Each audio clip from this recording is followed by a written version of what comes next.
Alhamdulillah, Alhamdulillahi Rabbil Alameen, Ashraful Khalqi Anbiya'i wal Mursaleen, Rabbi zidni ilman nafi'an wa amalan mutaqabbala, rizqan halalan tayyiba quluban khashi'a. Allahu Akbar kabira, walhamdulillahi kathira, subhanallahi bukratan wa asila. Al-Hajjul Mabrur, laysa lahu illa al-Jannah. Assalamu alaikum wa rahmatullahi wa barakatuhu, my beloved sisters. ഇന്നത്തെ നമ്മുടെ വിഷയം, അതായത് ഹാജിമാർക്ക് പറ്റുന്ന അബദ്ധങ്ങൾ. നമ്മളൊക്കെ തന്നെയും ഹജ്ജ് ഉംറകൾ നിർവഹിച്ചവരും നിർവഹിക്കാൻ ആഗ്രഹിക്കുന്നവരുമാണ് അല്ലെ. എന്നാൽ നമ്മുടെ പ്രശ്നം എന്താന്ന് വെച്ചാല്, അവിടെ പോയി കഴിഞ്ഞ് വന്ന നമ്മൾ അല്ലോ അത് അങ്ങനല്ലേനും ചെയ്യണ്ട, ഇങ്ങനെ ചെയ്താൽ മതിയേനുല്ലേ, അല്ലെങ്കിൽ ഹറമിൽ വെച്ച് ഒരുപാട് ദുആ ചെയ്യാമായിരുന്നുല്ലേ, അല്ലെങ്കിൽ അങ്ങനെ ചെയ്യാമായിരുന്നു ഇങ്ങനെ ചെയ്യാമായിരുന്നു എന്നും പറഞ്ഞിട്ട് നമുക്ക് ഒരുപാട് എന്താ പറയാ, നഷ്ടബോധം, ഒരുപാട് പറഞ്ഞില്ലാലോ, ദുആ ചെയ്തില്ലാലോ എന്നൊക്കെ ഉള്ളത്. അപ്പം നമ്മളൊക്കെ തന്നെ ഒരു വിഷയം എന്താ വെച്ചാല്, മഖബൂലും മബ്റൂറുമായ ഹജ്ജ് ചെയ്യണമെന്ന് നമ്മൾ ആഗ്രഹിക്കുന്നു. അല്ലാഹു സുബ്ഹാനഹു വ തആല ഇത്രയും ആളുകളുടെ നിറഞ്ഞ സദസ്സിൽ വെച്ച് ഞാൻ ദുആ ചെയ്യുകയാണ്, ഹജ്ജ് ചെയ്തവർക്ക് ചെയ്യാത്തവർക്ക്, ആഗ്രഹമുള്ളവർക്ക് അല്ലാഹു അവരുടെ ആഗ്രഹം പൂർത്തീകരിച്ചു കൊടുക്കട്ടെ. അഥവാ ചെയ്തിട്ട് ശരിയായില്ല, ഇനി ഒന്നും കൂടെ വേണം എന്ന് നിർബന്ധ ബുദ്ധിയാ ചിന്തിക്കുന്നവരാണെങ്കിൽ അവർക്കും അതിനുള്ള പ്രതിഫലം നൽകട്ടെ. അല്ലാഹ് പോകാനും ആ പുണ്യഭൂമി സന്ദർശിക്കുവാനും അവിടങ്ങളിലുള്ള എല്ലാ കർമ്മങ്ങളും ചെയ്യുവാനും പാപമോചനം നേടുവാനും സ്വർഗം നേടുവാനും വിധി കൂട്ടുമാറാകട്ടെ. ആമീൻ. അപ്പൊ നമ്മളെല്ലാം തന്നെ ഹജ്ജ് ഉംറ കഴിഞ്ഞ് മടങ്ങി വന്നാൽ ഇങ്ങനെ ശരിയായില്ല, സഅയ് തീരെ പോരാ, അല്ലെങ്കിൽ തവാഫ് ചെയ്യുമ്പോഴായിരുന്നു എൻ്റെ കൂടെയുള്ള എൻ്റെ അനിയത്തിനല്ലേ വേറെ ആരെങ്കിലും മിസ്സായിപ്പോ അത് എനിക്ക് ആകെ ടെൻഷൻ. എനിക്ക് അങ്ങനെ ആയിട്ടുണ്ട്, അതുകൊണ്ടാണ് ഞാൻ പറഞ്ഞത്. അങ്ങനെ ടെൻഷനായി തീരെ തവാഫ് ശരിയായില്ല, തവാഫിന് ശേഷമുള്ള നമസ്കാരം ശരിയായില്ല, അല്ലെങ്കിൽ ഒരുപാട് ദുആ ചെയ്യാമായിരുന്നു, അല്ലെങ്കിൽ കുറെ ഖിറാഅത്ത് വർദ്ധിപ്പിക്കാമായിരുന്നു.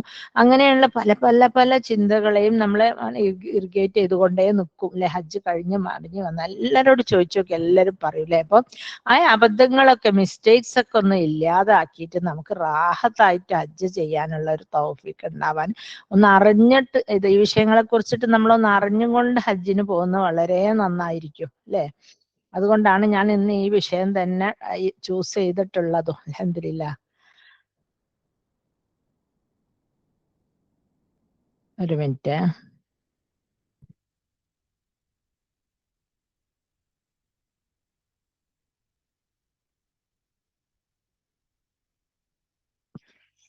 അപ്പൊ മഖ്ബൂലും മബ്റൂറുമായ ഹജ്ജ് ചെയ്യാനുള്ള തൗഫീഖ് നൽകട്ടെ. അപ്പം ഹജ്ജിന് നമുക്ക് സെലക്ഷൻ കിട്ടിയത് മുതലേ നമ്മൾ ആരാണ്? മുസാഫിറാണ് അല്ലെ. നമ്മൾ വെറും ഹജ്ജിന് വേണ്ടി ഇങ്ങനെ തയ്യാറെടുക്കുന്ന ഒരു ഹാജി തന്നെയാണ്. അപ്പോഴേ നമ്മൾ തുടങ്ങും ഓരോ പോകലും വരലും ഓരോ കാര്യങ്ങളും ഒക്കെ അല്ലെ.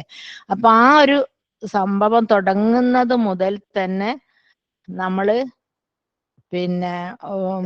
ഓരോ സ്ഥലത്ത് പോയിട്ട് ഹജ്ജിന്റെ ഉംറന്റെ വിവരം പറയലും, ഇനി അതല്ലെങ്കിൽ എന്താ പറയാ, അതിനു വേണ്ടിയുള്ള ഒരുക്കങ്ങളിലും ഒക്കെ തന്നെ ആയിരിക്കും അല്ലെ. അപ്പൊ അങ്ങനെ ആയിക്കൊണ്ടിരിക്കെ നമ്മളെ സംബന്ധിച്ചിടത്തോളം ഒരു ഹാജിന്റെ ആ ഡേറ്റ് കിട്ടിയ മുതലേ, സെലക്ഷൻ കിട്ടിയത് മുതലേ നമുക്ക് ബേജാറും ഒട്ടവും തിരക്കും ഒട്ടപ്പാച്ചലും ഓരോ കാര്യങ്ങൾ. അതുവരെ നമ്മൾ നാട്ടിൽ നിന്നാൽ നമുക്കൊന്നും ഉണ്ടാവില്ല അല്ലെ. ആ പോക്കെടുത്തു കഴിഞ്ഞാൽ ആ ഡ്രസ്സ്, ആ പെട്ടിയിൽ എന്താ വെക്കണ്ടേ, എന്താ കൊണ്ടേണ്ടേ, അതിൻ്റെ ഇടയ്ക്ക് ക്ലാസ്സുകൾ ഉണ്ടാവും, അതിൻ്റെ ഇടയ്ക്ക് അവരെ ഇഞ്ചക്ഷനും കാര്യങ്ങളും, അങ്ങനെ തിരക്കന്നായിരിക്കും അല്ലെ. അപ്പം നമ്മള് ഈ അവസ്ഥയിൽ നമ്മൾ ഒരുപാട് കാര്യങ്ങൾ നമ്മൾ ഹജ്ജിന് ഇവിടുന്ന് പുറപ്പെടുന്നത് മുൻപേ ചെയ്തു വെക്കേണ്ട കുറെ കാര്യങ്ങളുണ്ട് അല്ലെ. അപ്പം നമ്മൾ ആദ്യമായിട്ട് മനസ്സിലാക്കേണ്ടത്, ഹജ്ജ് എന്ന് പറയുന്നത് രണ്ട് കാര്യത്തിന് വേണ്ടിയിട്ടാണ് നമ്മൾ ചെയ്യുന്നത്. ആർക്കെങ്കിലും അറിയാവോ? രണ്ട് കാര്യങ്ങളാണ് ഹജ്ജിന്റെ ലക്ഷ്യങ്ങൾ. ഒന്ന് മഗ്ഫിറത്ത്, രണ്ട് ദുഖൂലുൽ ജന്ന അല്ലെ. ഒന്ന് നമ്മൾ പാപമോചനം, നമ്മുടെ എല്ലാ പാപങ്ങളും പുറത്ത് കിട്ടണം അല്ലെ. റജ അൽ വലതു പിന്നെ വലതത്തുഹു ഉമ്മൂലെ, ഉമ്മ പ്രസവിച്ച ഒരു കുഞ്ഞിനെ പോലെ പരിശുദ്ധമായ രീതിയിൽ നമ്മൾ മടങ്ങി വരണം. ഒന്നെന്താന്ന് വെച്ചാല് ഇത് മറ്റേ എന്താ പറയാ സ്വർഗപ്രവേശനം. അങ്ങനെ ഈ രണ്ട് കാര്യം ലക്ഷ്യം വെച്ചാണ് നമ്മൾ പോകുന്നത് തന്നെ. അപ്പോൾ നമുക്ക് നമ്മുടെ യാത്രയിൽ ഒരുപാട് കാര്യങ്ങൾ നമുക്ക് ദുആ ചെയ്യാനും അള്ളാഹുവിനോട് ചോദിക്കാനും ഒക്കെ ഉണ്ട്. പക്ഷെ അതൊന്നും തന്നെ നമുക്ക് പ്രത്യേകമായിട്ട് ചിലപ്പോൾ ഓർമ്മ ഉണ്ടായിന്ന് വരൂല അല്ലെ. അപ്പൊ നമ്മൾ ആദ്യമായിട്ട് ഇപ്പൊ പറയുന്നത് വെച്ചാല് എവിടെയൊക്കെയാണ് ഹജ്ജിന് പോയി കഴിഞ്ഞാൽ ദുആക്ക് ഉത്തരം കിട്ടുന്ന സ്ഥലങ്ങൾ അത് നമ്മൾ അറിഞ്ഞിരിക്കണം. ഇൻഷാ അല്ലാഹ് ദുആക്ക് ഉത്തരം ലഭിക്കാൻ, അതായത് കഅബ തവാഫ് ചെയ്യുമ്പോഴും കഅബയെ നോക്കി നിൽക്കുമ്പോഴും ഒക്കെ ദുആകൾക്ക് ശ്രേഷ്ഠമാണ്, ദുആ സ്വീകരിക്കുന്നതാണ്. അപ്പൊ നമ്മൾ ഹറമിൽ പോയിട്ട് കുറേ സമയം കിടക്കുകയും ഇരിക്കുകയൊക്കെ ചെയ്യും. പക്ഷെ നമ്മൾ ദുആ ചെയ്തിട്ടുണ്ടാവില്ല അല്ലെ. ദുആ ചെയ്തിട്ടുണ്ടാവില്ല എന്ന് പറഞ്ഞാൽ എന്താ വെച്ചാല് നമ്മള് പിന്നെ കാര്യങ്ങൾ നമുക്ക് എല്ലാം ഒന്നും ഓർമ്മ ഉണ്ടാവില്ല. ഒന്നാമത്തത് അതാ പ്രശ്നം അല്ലെ. അപ്പൊ നമ്മൾ ഈ ഹജ്ജിന് പോകുന്ന മുമ്പേ തന്നെ എല്ലാം വൃത്തിയായിട്ട് ക്ലിയർ ആയിട്ട് എഴുതി കൊണ്ടുവരണം. അതിനെ കുറിച്ച് ഞാൻ പറഞ്ഞുതരാം. അപ്പൊ ഒന്ന് കഅബ കാണുമ്പോഴും ഒന്ന് കഅബ തവാഫ് ചെയ്യുമ്പോഴും അതിനിടയിലൊക്കെ നമുക്ക് ദുആ ചെയ്താലും ദുആക്ക് ഉത്തരമുണ്ട് അല്ലെ. പിന്നെ ഇവിടെ നമസ്കാരവും ദുആ ചെയ്യലും, മഖാം ഇബ്രാഹിമിന് സമീപം നിന്നിട്ട് പിന്നെ മറ്റേ തവാഫ് കഴിഞ്ഞാൽ നമസ്കാരവും ദുആയും അവിടെ ഉത്തമമാണ്.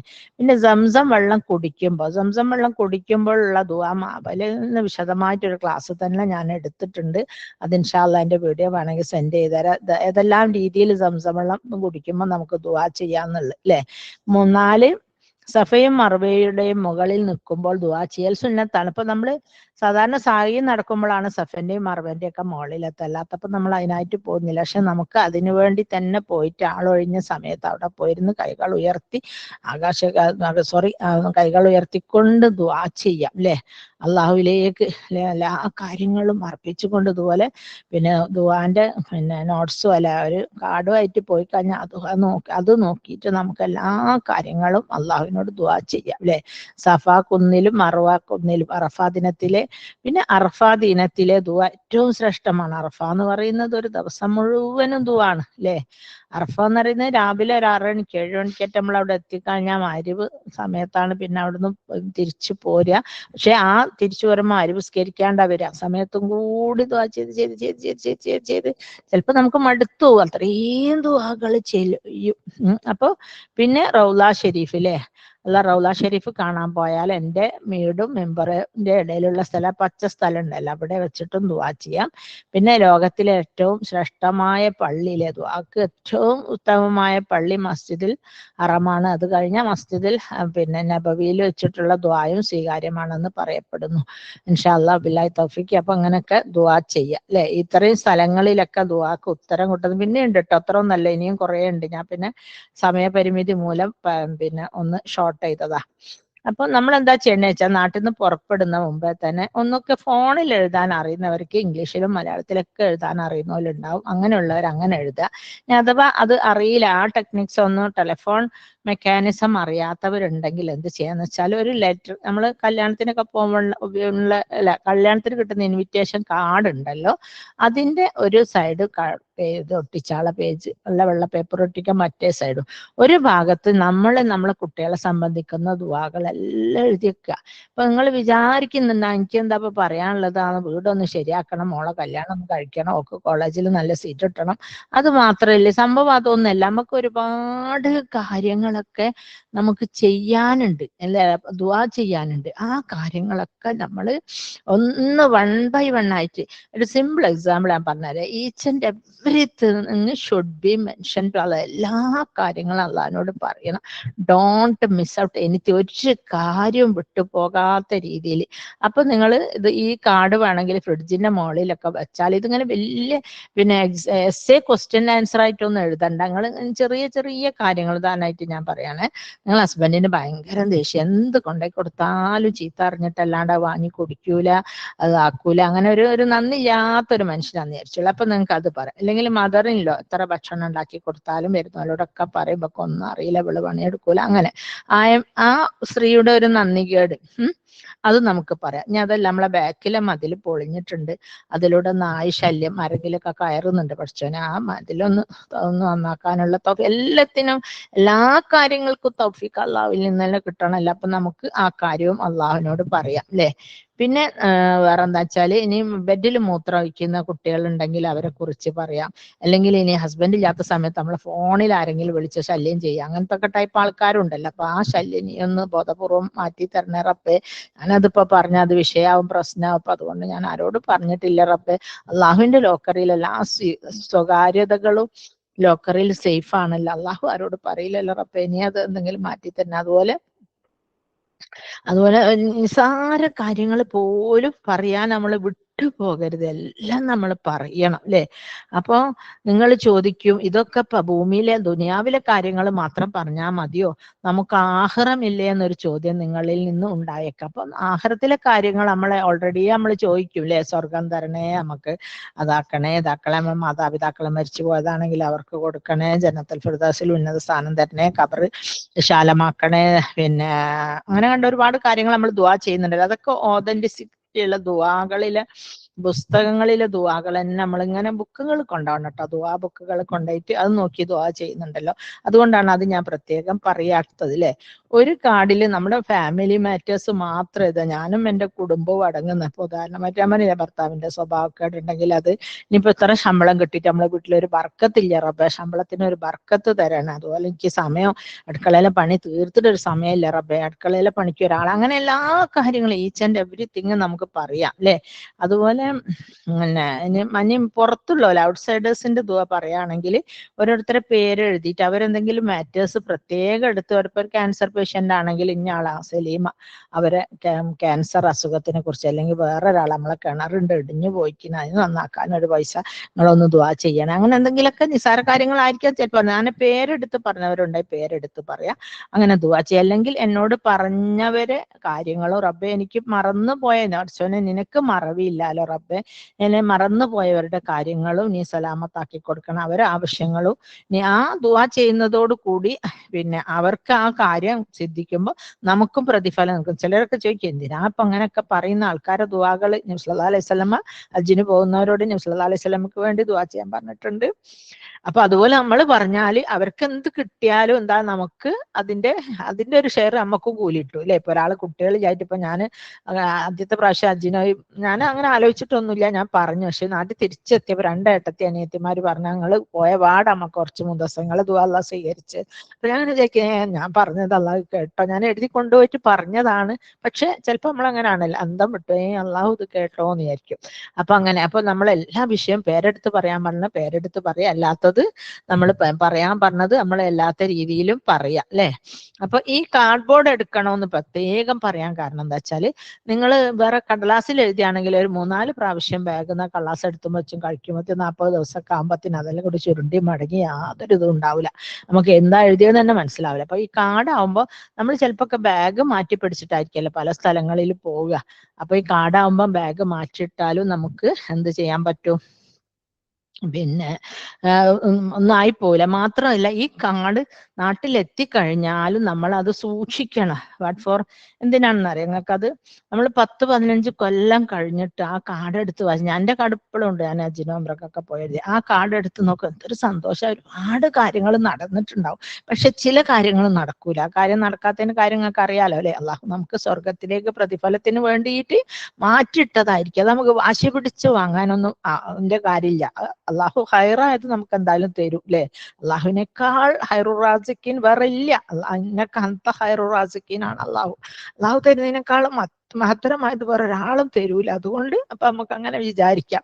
അപ്പൊ അത് എടുത്ത് വായിച്ചു നോക്കുമ്പോൾ നമ്മൾ പറഞ്ഞ കുറേ കാര്യങ്ങൾ, എന്റെ വീട്ടിലെ സേവന്റെ അവർക്ക് അവളെ ഉമ്മ കടപ്പുറം പുറമ്പോക്ക് സ്ഥലത്ത് ഒരു വീടിന് സ്ഥലം കൊടുക്കാന്ന് പറഞ്ഞു. അപ്പൊ ഉള്ളക്ക് 4 സെന്റ് സ്ഥലം കിട്ടി, ഞാൻ എന്താക്കാനും ഉദ്ദേശിച്ച അത് തുടങ്ങിയിട്ട് എന്താക്കും എന്നിങ്ങനെ എന്നോട് എപ്പോൾ ചോദിക്കും. ഞാൻ പറയും, നീ അങ്ങോട്ട് തുടങ്ങൂല, ആര് പൈസ അട്ടിക്ക് വെച്ചിട്ടൊന്നും ഉണ്ടാവൂല. അങ്ങനെയാ ഞാൻ അങ്ങനെ തറയിട്ടപ്പം പിന്നെ കാനമ്മനോട് പറഞ്ഞ് അവരെന്തോ കൊടുത്ത് വേറെ വേറെ ആരൊക്കെ പാസ്സാക്കിച്ച് നമ്മളെ കൊണ്ടൊക്കെ കഴിഞ്ഞാൽ നല്ല വീട് പണി ഫുള്ള് 2 ബെഡ്റൂമും കിച്ചണും എല്ലാം ആയിട്ട് പണി തീർന്നു. ഗവൺമെന്റിൽ നിന്നൊന്നും കിട്ടിയില്ല. ബിക്കോസ് അവർ പുറമ്പോക്ക് സ്ഥലമായതുകൊണ്ട് ഗവൺമെന്റ് സഹായിക്കില്ല എന്ന് പറഞ്ഞു. പക്ഷെ അതിന് ഞാൻ അവൾക്ക് വേണ്ടി ദുആ ചെയ്തതിന് പുറമെ അവൾക്കൊരു എനർജി കൊടുത്തൂലേ, ഒരു മോട്ടിവേഷൻ. എടുക്ക്, എനിക്ക് അന്നുള്ള അള്ളാഹു സഹായിക്കും. പിന്നെ ടൈലൊക്കെ ഇടാൻ പോയ ഒരു മോനാണല്ലോ. അപ്പൊ ഞാൻ പറഞ്ഞു ടൈൽ നീ ഇടണ്ട, അത് അവനിടട്ടെ, അവനും വേണമല്ലോ ഒരു ഉത്തരവാദിത്വം, വാപ്പല്ലാണ്ട് ഉമ്മ അത്രക്ക് ആക്കിയില്ലേ എന്നുള്ളതിൽ. അപ്പൊ ആ ടൈലിന്റെ പണി മാത്രം ബാക്കി വെച്ച് ബാക്കി എല്ലാം അവൾക്ക് ആയി കിട്ടി. അപ്പൊ മനസ്സിലായില്ലേ, നമ്മൾ അവിടെ പോയി ദുആ ചെയ്താൽ നമുക്ക് വേണ്ടി ചെയ്യുന്ന ദുആകളും മറ്റു പലർക്ക് വേണ്ടി ചെയ്യുന്ന ദുആകളും ഒക്കെ പ്രതിഫലം കിട്ടും. മാത്രമല്ല, ഞാനിപ്പോ വേറൊരാൾക്ക് ഇപ്പൊ ഒരു വീട്ടിന് വേണ്ടി ദുആ ചെയ്യുകയാണെങ്കിൽ അള്ളാഹു എന്താ പറയാ, മലക്കുകളോട് ആദ്യം മുംതസിന് കൊടുക്ക് അതിന്റെ പ്രതിഫലം, എന്നിട്ട് മറ്റേ പറഞ്ഞ പിന്നെ ഫാത്തിമക്ക് കൊടുത്താൽ മതി എന്ന് പറയും. മനസ്സിലായില്ലേ? അപ്പൊ അങ്ങനെ അത്രയും പെർഫെക്റ്റ് ആയിട്ട് എഴുതിക്കൊണ്ട് ദുആ ചെയ്യാൻ പറ്റിയാല് സിൻസിയർ ആയിട്ടും ആയിരിക്കണം കേട്ടോ. അവർക്കത് കിട്ടണേന്ന് തന്നെ വിചാരിച്ചു കൊണ്ട് ദുആ ചെയ്യണം ഇൻഷാ അല്ലാഹ്. അപ്പൊ ഇതൊരു 10 വർഷം 15 വർഷം കഴിഞ്ഞാലും ഈ കാർഡാകുമ്പോൾ നമ്മൾ എവിടെയെങ്കിലും എടുത്തു വെച്ചാല് നല്ല പൈസയൊക്കെ വെക്കുന്ന ഡ്രോയറിൽ ഇട്ട് കഴിഞ്ഞാൽ പിന്നെ അതെടുത്ത് വായിക്കുമ്പോൾ ഒരു സന്തോഷമാണ്. അതുകൊണ്ട് പ്രത്യേകം ശ്രദ്ധിക്കുക, കാർഡ് എഴുതി തന്നെ പോകാൻ. ഫോണുള്ളവരാണെങ്കിൽ ഫോണിന്റെ പിന്നെ നമ്മള് ഫോൺ മാറ്റുമ്പോൾ ചിലപ്പോൾ മിസ്സായിപ്പോ. ഈ കാർഡാകുമ്പോൾ നമ്മള് വീട്ടിൽ കൊണ്ടുവന്നാൽ അത് അവിടെ എടുത്ത് സേഫായിട്ട് വെച്ച് കഴിഞ്ഞാൽ നമുക്ക് പിന്നെയും അത് എടുത്ത് നോക്കാം അല്ലെ. അങ്ങനെ അപ്പൊ ദഅവാത്തിൽ മുസ്തജാബത്തു ലാ ശക്ക ഫിഹി ല്ലേ, 3 കൂട്ടരുടെ ദുആ അള്ളാഹു സ്വീകരിക്കുന്ന വിഷയത്തിൽ യാതൊരു ശക്കുമില്ല. ശക്ക് എന്ന് പറഞ്ഞ സംശയമില്ല അല്ലേ. ആരൊക്കെയാണ്? ദഅവത്തുൽ മദ്ലൂമി, അതായത് ആക്രമിക്കപ്പെട്ട, നമ്മൾ ആരെങ്കിലും വല്ലാണ്ട് ബുദ്ധിമുട്ടിച്ചടങ്ങാറാക്കി നിൽക്കുന്ന, ഇപ്പൊ ഫലസ്തീനുകാരൊക്കെ എന്ത് ദുആ ചെയ്താലും സ്വീകരിക്കും അല്ലെ. അങ്ങനെ ഒരിട്ടടങ്ങാറാക്കിയ അവസരത്തിൽ ഒന്നത് ദഅവത്തുൽ മുസാഫിരി ദഅവത്തുൽ മുസാഫിരി, അതായത് യാത്രക്കാരന്റെ ദുആ. ദഅവത്തു വാലിദിലി വൽദിഹി, അതായത് പിതാവ് മക്കൾക്കെതിരെ ദുആർക്കുന്ന പഠിച്ചോ കാക്കട്ടെ അല്ലെ. ഉമ്മാന്റെ ദുആ അങ്ങനെ അത്ര കഷ്ടപ്പെട്ടാലും ഉമ്മ മക്കൾക്ക് വലിയ പ്രാർത്ഥില്ല, പക്ഷെ പിതാവ് ചിലപ്പം പ്രാർത്ഥിക്കുമായിരിക്കും, പ്രാർത്ഥിച്ചാൽ അപ്പൊ അള്ളാഹു സ്വീകരിക്കും. അപ്പൊ 3 മുസ്തജാബാത്തിലെ 3 ദുആകൾ എന്തായാലും അള്ളാഹു സ്വീകരിക്കാതിരിക്കില്ല, ശക്ക ഫിഹി.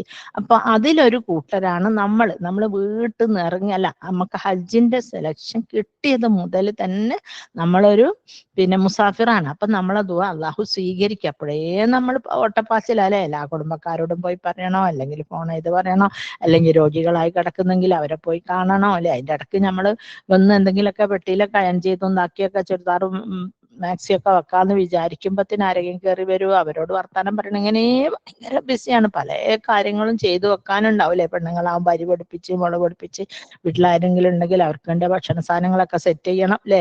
അങ്ങനെ പണിയാണ്. അപ്പൊ നമ്മള് പിന്നെ ഹജ്ജ് യാത്രയിൽ സീരിയസ് ആയിട്ട് പേ ടെൻഷൻ കൊടുക്കേണ്ട ഏറ്റവും വലിയ വിഷയം ഈ ദുആകളിലാണ് അല്ലെ.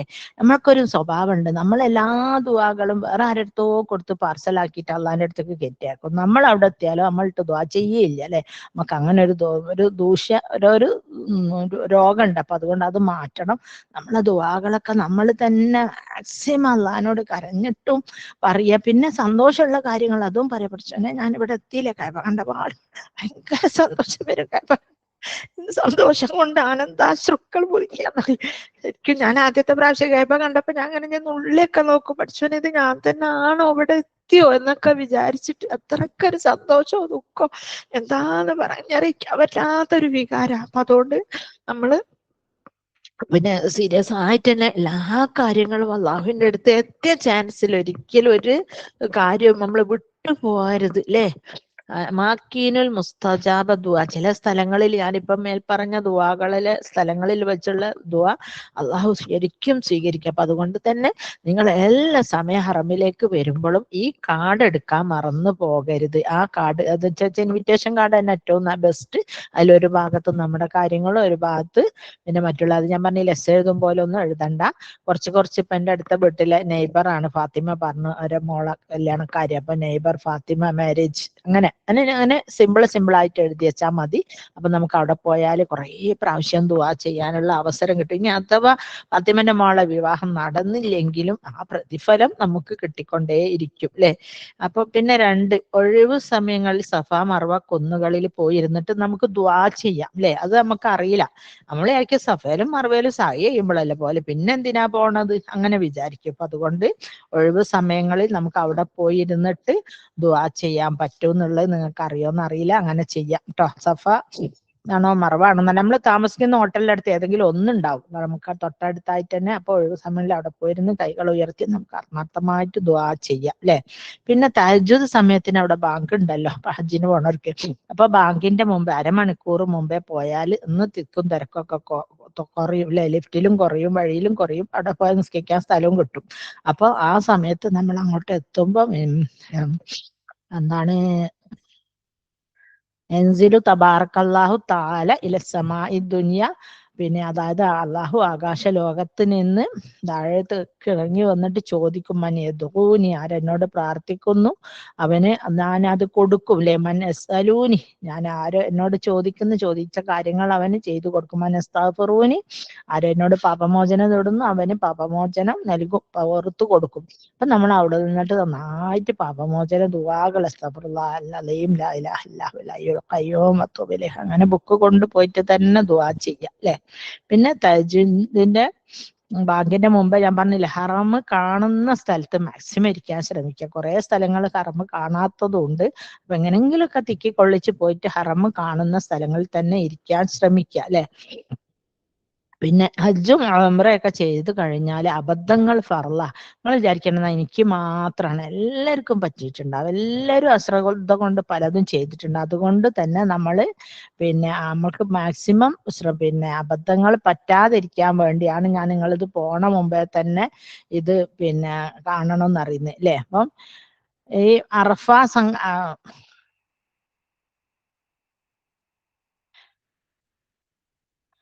അപ്പോൾ ഞാനൊരു ക്യാപ്പിനെ കുറിച്ചിട്ട് ഇതിൽ മെൻഷൻ ചെയ്യുന്നുണ്ട്. അതിലൊരു വീഡിയോ ചെയ്തിട്ടുണ്ട്. അത് ഈ രീതിയിലാണ് ആ ക്യാപ്പ് ഉണ്ടാവുക.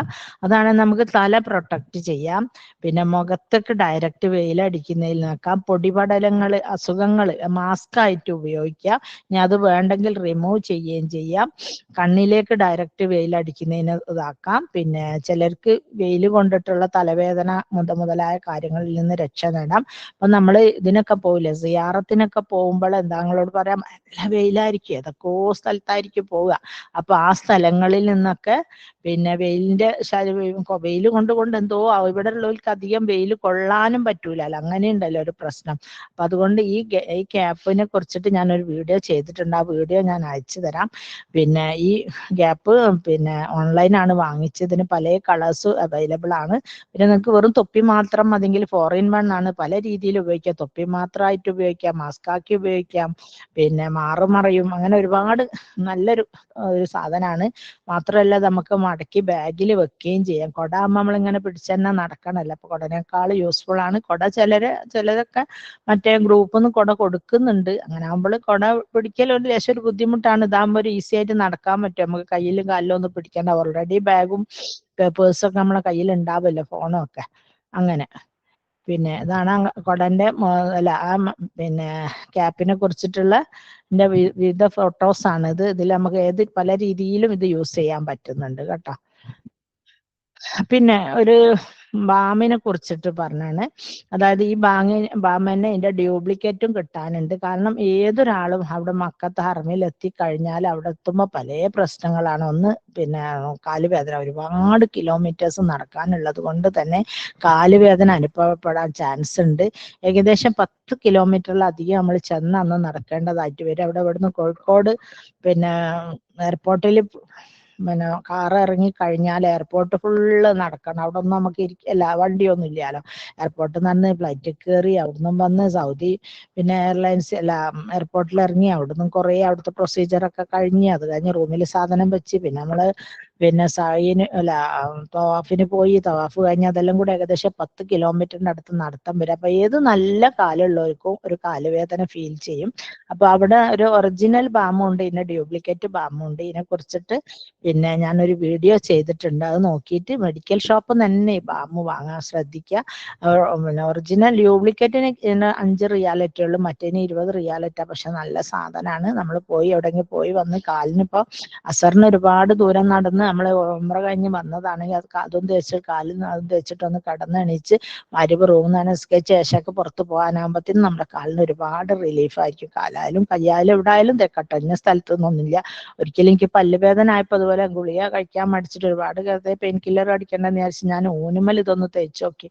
അപ്പൊ പല്ലുവേദന വരെ മാറിയിട്ടുണ്ട്. നല്ല ഒരു റിസൾട്ട് തരുന്ന ഒരു സാധനമാണിത്. പിന്നെ നമ്മൾ അസീസിയയിൽ താമസിക്കുന്നവരെ കുറിച്ചിട്ട് ഇതൊക്കെ ഞാൻ നിങ്ങൾക്ക് പറഞ്ഞു തരാൻ കാരണം, അസീസിയയിൽ എത്തുന്ന ആളുകൾക്കും ഇതുപോലെ ഒരുപാട് അബദ്ധങ്ങൾ മിസ്റ്റേക്സ് പറ്റാറുണ്ട്. അസീസിയയിലേക്ക് അപ്പോൾ ഭക്ഷണം കൊണ്ടുപോകില്ല, ചിലര് അതിന് പാത്രങ്ങൾ ഉണ്ടാവില്ല. അപ്പം പിന്നെ അതെല്ലാം അവിടെ നിന്ന് വാങ്ങണം. അപ്പൊ അവിടെ എത്തിയിട്ട് വാങ്ങാന്ന് പറയുന്നൊക്കെ നമുക്ക് ഒരുപാട് പൈസക്ക് ചിലപ്പോൾ കയ്യിൽ ഉണ്ടായെന്നും വരും, ഇല്ലാന്നും വരും. അവിടെയൊക്കെ ഭയങ്കര പർച്ചേസിനൊക്കെ നല്ല പൈസയും വരുമല്ലോ. അപ്പൊ നമ്മളൊരു 4-5 പെണ്ണുങ്ങൾ പോവാണെങ്കിൽ ഏതെല്ലാം രീതിയിൽ സാധനങ്ങൾ കൊണ്ടാണോ, എപ്പോൾ ഹറമിലേക്ക് പോകണം, എങ്ങനെ വരണം, വരുമ്പോ എന്താ ശ്രദ്ധിക്കേണ്ടത്, പോകുമ്പോ എന്താ ശ്രദ്ധിക്കേണ്ടത്, എപ്പം ബസ് കയറണം, ഏത് ഭാഗത്ത് പോയിട്ട് ബസ് കയറണം എന്നെല്ലാ വിശദമായ വിവരങ്ങളും ഉണ്ട്. പിന്നെ ഒരുപാട് അറബികളും മറ്റൊക്കെ വലിയ വണ്ടിയിൽ മറ്റേ ഇല്ല നമ്മളെ കൂട് ഓട്ടോറിക്ഷ എന്ന് പറഞ്ഞ അതുപോലത്തെ മറ്റേ ലഗേജ് കൊണ്ടുവന്ന ഓട്ടോറിക്ഷയില് വലിയതല്ലെങ്കിലൊക്കെ കുറെ ഫുഡൊക്കെ കൊണ്ടുവന്ന് അറബികളൊക്കെ വിതരണം ചെയ്യും. അപ്പൊ ചിലരൊന്നും വാങ്ങൂല, അത് വാങ്ങാൻ പാടില്ലേക്കൂ എന്നൊക്കെ വിചാരിച്ചു. അങ്ങനെ ഒന്നല്ല, അവര് തരുന്ന എന്തും ആരും അങ്ങോട്ടും ഇങ്ങോട്ടൊക്കെ കൊടുത്താൽ വാങ്ങാം. ഇന്ന് നിലത്ത് വീണ സാധനം എടുക്കാൻ പാടില്ല എന്നേ ഉള്ളൂ, പൊരുത്തപ്പെട്ട് തരുന്നതൊക്കെ വാങ്ങാം. അപ്പൊ അതിന്റെ വിശദമായിട്ടൊരു വീഡിയോ ഞാൻ ചെയ്തിട്ടുണ്ട്. നിങ്ങൾക്ക് വേണമെങ്കിൽ അതിന്റെ ലിങ്ക് അയച്ചു തരാം, അത് കാണാം കേട്ടോ. പിന്നെ അറഫാ സംഗമം എന്ന് പറയുന്നത് ഒരു 1.5 സംഘമാണ്. അതെന്ന് വെച്ചാൽ അന്ന് എന്തെല്ലാം നമ്മൾ ചെയ്യേണ്ടത്, അവിടുന്ന് അങ്ങനെയൊക്കെ ദുആ ചെയ്യേണ്ടത്, എന്തൊക്കെ ചെയ്യേണ്ടത് എന്നുള്ള വിശദമായിട്ടുള്ള 2 വീഡിയോസ് ഇട്ടിട്ടുണ്ട്. നമ്മൾ ഹജ്ജിനെ സംബന്ധിക്കുന്ന നമുക്കൊരു ഗ്രൂപ്പ് തന്നെ ഉണ്ട്. ആ ഗ്രൂപ്പിൽ ആഡ് ആവുകയാണെങ്കിലൊക്കെ അത് കൃത്യമായിട്ട് എനിക്ക് നിങ്ങളിലേക്ക് എത്തിക്കാൻ പറ്റും. ഓരോ വ്യക്തിക്കും ഇത് എത്തിക്കാന്ന് വെച്ചാൽ നിങ്ങൾക്ക് അറിയാലോ, പ്രാക്ടിക്കൽ അല്ല. അതുകൊണ്ട് തന്നെ എല്ലാവരും മാക്സിമം ആ ഗ്രൂപ്പിൽ ആഡ് ആവാൻ ശ്രമിക്കുക ഇൻഷാ അല്ലാ. അപ്പം ഈ അറഫയെ പോണതൊക്കെ ശരിക്കും നമ്മൾ പഠിക്കുക തന്നെ വേണം. ഈ ഹജ്ജ് ക്ലാസ് എന്നൊക്കെ കിട്ടുന്ന വെറും 2 മണിക്കൂർ ക്ലാസ് കൊണ്ട് നമുക്ക് ഒരുപാട് കാര്യങ്ങൾ അറിയാത്തതുണ്ടാവും. പിന്നെ ഈ വീഡിയോസ് ഒക്കെ നിങ്ങൾ എന്താ ചെയ്യുന്നത്, എന്താ പിന്നെ അറഫാ സുദിനത്തിൽ ഇത് 2 വീഡിയോസ് ആണ്. 2 വീഡിയോസിൽ ഒരുപാട് കാര്യങ്ങളുണ്ട്. അപ്പൊ അതൊക്കെ പ്രത്യേകം ശ്രദ്ധിക്കട്ടോ. ഇതൊക്കെ നമുക്ക് വേണ്ടിയ കാര്യങ്ങൾ തന്നെയാണ്. അറഫാ സംഗമത്തിലെ കാര്യങ്ങള്, അസീസിയല്, കാലുവേദന, ഈ പിന്നെ ഈ ക്യാപ്പ്, ഇതൊക്കെ തന്നെ അതിൻ്റെ ഒക്കെ പിന്നെ എന്തുണ്ട് വീഡിയോസ് ഉണ്ട്. ഞാൻ ഓരോന്നായിട്ട് ഹജ്ജ് ഗ്രൂപ്പിലേക്ക് ഇട്ടാൽ നിങ്ങൾക്കെല്ലാം ആവശ്യത്തിന് ഉപയോഗിക്കാം. മാത്രമല്ല നിങ്ങൾ പ്രത്യേകം ശ്രദ്ധിക്കേണ്ട, ഇങ്ങനെ കണ്ട വീഡിയോസ് ഒക്കെ നിങ്ങൾക്ക് ചിലപ്പോൾ ഇപ്പം നല്ല തിരക്കായിരിക്കും, പോയി പറയലും വീടൊരുക്കലും അങ്ങനെ വരെ ഒരുപാട് പിന്നെ ഉത്തരവാദിത്തങ്ങൾ ചെയ്ത് തീർക്കണം. അപ്പൊ നിങ്ങൾക്ക് ഇത് കാണാൻ പറ്റില്ല, കേൾക്കാൻ പറ്റില്ല. എന്നാ പിന്നെ ഹജ്ജിന്റെ സമയത്ത് ഒഴിഞ്ഞിരിക്കുമ്പോൾ എപ്പോഴും കേൾക്കാലോ എന്ന് വിചാരിക്കുകയാണെങ്കിൽ നിങ്ങൾ മസ്റ്റ് അത് പിന്നെ ഡൗൺലോഡ് ചെയ്തിരിക്കണം. നിങ്ങൾക്ക് ഡൗൺലോഡ് ചെയ്യാൻ അറിയില്ലെങ്കിൽ കുട്ടികളെ കൊണ്ട് ഡൗൺലോഡ് ചെയ്യിപ്പിച്ച് കൊണ്ടുപോകണം. കാരണം ഹറമിലാകട്ടെ റൂമിലാവട്ടെ ശരിക്കുള്ള വൈഫൈ ഒന്നും കിട്ടിയെന്ന് വരൂല. അപ്പൊ അതുകൊണ്ട് നിങ്ങൾക്ക് ഇത് വീണ്ടും കേൾക്കണമെന്ന് തോന്നിക്കഴിഞ്ഞാൽ പറ്റൂല, വീട്ടിൽ നിന്ന് അയച്ചാലും ഇങ്ങോട്ട് കിട്ടിക്കൊള്ളണമെന്നില്ല. പിന്നെ ഞാൻ പിന്നെ കുറച്ച് ദുആ ബുക്കുകളൊക്കെ ഞാൻ എഴുതിയിട്ടുണ്ട്. ഇതൊരു ലേഡീസ് ഓൺ ലാംഗ്വേജിലെ പുസ്തകങ്ങളാണ്. നമുക്ക് ആണുങ്ങൾ എഴുതുന്ന ബുക്കിലൊക്കെ ഒരു സ്റ്റിഫ് ആയിട്ടായിരിക്കും, അവരെല്ലാ കാര്യങ്ങളും ഒന്നും നമ്മളെ ഓൺ ലാംഗ്വേജിൽ പറഞ്ഞു തന്നിരിക്കൂല. നമ്മുടെ ഓൺ ആവശ്യങ്ങൾ നീഡ്സും ആയിരിക്കൂല അവരുടെ ആവശ്യങ്ങൾ വേറെ, ലേഡീസിന്റെ ആവശ്യങ്ങൾ വേറെ. അപ്പൊ ഈ തഹജ്ജുദിലെ പ്രാർത്ഥനകൾ എന്ന് പറഞ്ഞാൽ 7000 8000 എത്രയോ കോപ്പികൾ അടിച്ചൊക്കെ തീർന്നു. ഇപ്പൊ ബുക്ക് കുറവാണ്, വളരെ കുറവാണ്, അത്രയുള്ള ഒരവസ്ഥയിലാണ് ഉള്ളത്. അപ്പൊ ആ ബുക്കും പിന്നെ ഇതിന്റെ അടുത്ത് പോക്കറ്റ് ദുആ എന്ന് പറഞ്ഞിട്ട് നമുക്ക് കൊണ്ട് നടന്ന് യാത്രക്കാരന്റെ ജമ്മ് കസർ നിസ്കാരങ്ങള്, പിന്നെ യാത്രക്കാരൻ കയറുമ്പോഴെന്ത് ഇറങ്ങുമ്പോഴെന്ത്, ബസ് കയറുമ്പോൾ സ്ഥലത്തെത്തിയാല് ജമ്മും കസർ ഏതൊക്കെ നമസ്കാരം ജോയിൻ ആക്കാം, അങ്ങനെ കണ്ട എല്ലാ കാര്യങ്ങളെ കുറിച്ച് പ്രതിപാദിക്കുന്ന ഒരു ബുക്കാണ് ഇത്. നമുക്ക് ഈ ഹജ്ജിന് പോകുമ്പോൾ മാത്രമല്ല, എല്ലായ്പ്പോഴും നമുക്ക് ഈ ബുക്ക് കയ്യിൽ സൂക്ഷിച്ചാൽ നമുക്ക് ഒരുപാട് ദുആകൾ ഇതിൽ നിന്ന് കിട്ടും ഇൻഷാ അല്ലാഹ്. പിന്നെ ഈ അഫ്ളലു ദുആ എന്ന് പറഞ്ഞ ബുക്ക് ഓതന്റിസിറ്റി ഉള്ള പ്രവാചകൻ സല്ലല്ലാഹു അലൈഹി വസല്ലമയുടെ ദുആകളൊക്കെയാണ്. ഈ ദുആകളില് പിന്നെ എല്ലാ പിന്നെ ഖുറാനിലുള്ള ഹദീസിലുള്ള ഒരുപാട് ദുആകളുണ്ട്. ഇതൊക്കെ വലിയ വലിയ ലെറ്റേഴ്സിൽ എഴുതിയിട്ടുള്ളതാണ്. നമ്മളെ ലേഡീസിന് ഒരുപാട് യൂസ്ഫുൾ ആണ് ഈ ദുആ. പിന്നെ ഹാജിമാർക്കല്ല, അത് നമ്മളെ കുട്ടികളെ ഹിദായത്തിനെ സംബന്ധിച്ച് നമുക്ക് എപ്പോഴും ബേജാറല്ല. പഠിച്ചോനെ അവരെന്താണ്, അവർ കോളേജിൽ പോയിനോ, ഏതോ ആൺകുട്ടികളെ കൂടാണോ പോയത്, പഠിക്കുന്നുണ്ടോ, തലേ തട്ടുണ്ടോ, ജീൻസാണോ ഇട്ടത്, ഇങ്ങനെ ഓരോ കാര്യത്തിനെ കുറിച്ച് നമ്മളെപ്പോഴും ബോധേടാണ്. അതിന് വേണ്ടിയിട്ടുള്ള ഒരു ദുആ നമ്മൾ ദുആ ചെയ്യുന്നുണ്ട്. പക്ഷെ നമ്മളെ മക്കൾ തീരെ ദുആ ശ്രദ്ധിക്കുന്നില്ല. അപ്പൊ അതുകൊണ്ട് തന്നെ നമ്മളെ മക്കൾക്ക് വേണ്ടിയിട്ട് സ്പെഷ്യലി ഡിസൈൻഡ് ബുക്കാണ്. 250 ബുക്കാണ്. ഇപ്പൊ 150 രൂപക്ക് കൊടുക്കുന്നുണ്ട്. കൊറിയർ അയക്കാൻ വേണമെങ്കിൽ എന്റെ നമ്പറും കാര്യങ്ങളും എന്റെ നമ്പറാണിത്. ഈ നമ്പറിലേക്ക് മെസ്സേജ് ചെയ്താൽ ഞാൻ അയച്ചു തരുന്നതായിരിക്കും ഇൻഷാ അല്ലാഹ്. അപ്പൊ ഇങ്ങനെ ഒരുപാട് കാര്യങ്ങൾ ഇത്രയും വിശദമായിട്ട് നിങ്ങൾക്ക് ചിലപ്പോൾ വേറെ ഒരു ക്ലാസ്സിലും കിട്ടിയെന്ന് വരില്ല. ബിക്കോസ് ആണുങ്ങളൊന്നും പറയുമ്പോൾ അങ്ങനത്തെ കാര്യങ്ങളൊന്നും അവർ പറഞ്ഞു തരികയില്ലല്ലോ. പിന്നെ അപ്പോൾ അറഫയിലെത്തുമ്പോൾ അറഫ എന്ന് പറയുന്നത് ഇപ്പോൾ ഒരുപാട് വിപുലീകരിച്ച സൗകര്യങ്ങളോട് കൂടിയിട്ട് അറഫ ഭയങ്കരമായിട്ട് ഡെവലപ്ഡ് എന്നാണ് പറയുന്നത്. പുറത്തിറങ്ങാൻ പറ്റാത്ത ചൂടുള്ളത് കൊണ്ട് തന്നെ നമ്മളൊന്നും പോകുന്ന കാലത്ത് AC ഉണ്ടെന്ന് പേരേ ഉള്ളൂ. അത്ര വലിയ സൗകര്യങ്ങളൊന്നും ഇല്ല. ഇപ്പൊ സോഫാക്കം ബെഡ് ഒക്കെ, സോഫാക്കണെങ്കിൽ സോഫാക്ക, ബെഡാക്കണെങ്കിൽ ബെഡാക്ക, ആ രീതിയിലൊക്കെ ഉള്ള ബെഡും നല്ല ടോയ്ലറ്റും നല്ല ഫുഡ് ഫെസിലിറ്റി ഒക്കെ അവർ പ്രൊവൈഡ് ചെയ്തിട്ടുണ്ട്. അപ്പൊ അൽഹംദുലില്ലാ മാഷാ അല്ലാഹ് ഇപ്പൊ പോകുന്നവർക്കൊക്കെ വളരെ സുഖമാണ്. അതൊക്കെ ഉള്ളത് കൊണ്ട് തന്നെ പിന്നെ അറഫയില് നിർത്തം. പക്ഷെ ആ ഒരു ദിവസത്തിൽ എത്ര രാവിലെ ഒരു 8 മണി മുതൽ രാത്രി 6 മണി മഗ്‌രിബ് വരെയല്ല, അപ്പൊ ഒരു 5-10 മണിക്കൂർ നമ്മൾ ദുആ ചെയ്ത് നമ്മളെ പാപങ്ങളെ മുഴുവൻ പൊറുപ്പിക്കണം. അള്ളാഹ്ക്ക് എന്തോ ഒരു ഇഷ്ടമുള്ള ദിവസമാണോ അല്ലേ അറഫാ ദിനം. അതുപോലെ തന്നെ ഇബ്ലീസിന് ഭയങ്കര ദേഷ്യമുള്ള ഒരു ദിവസമാണോ അല്ലേ.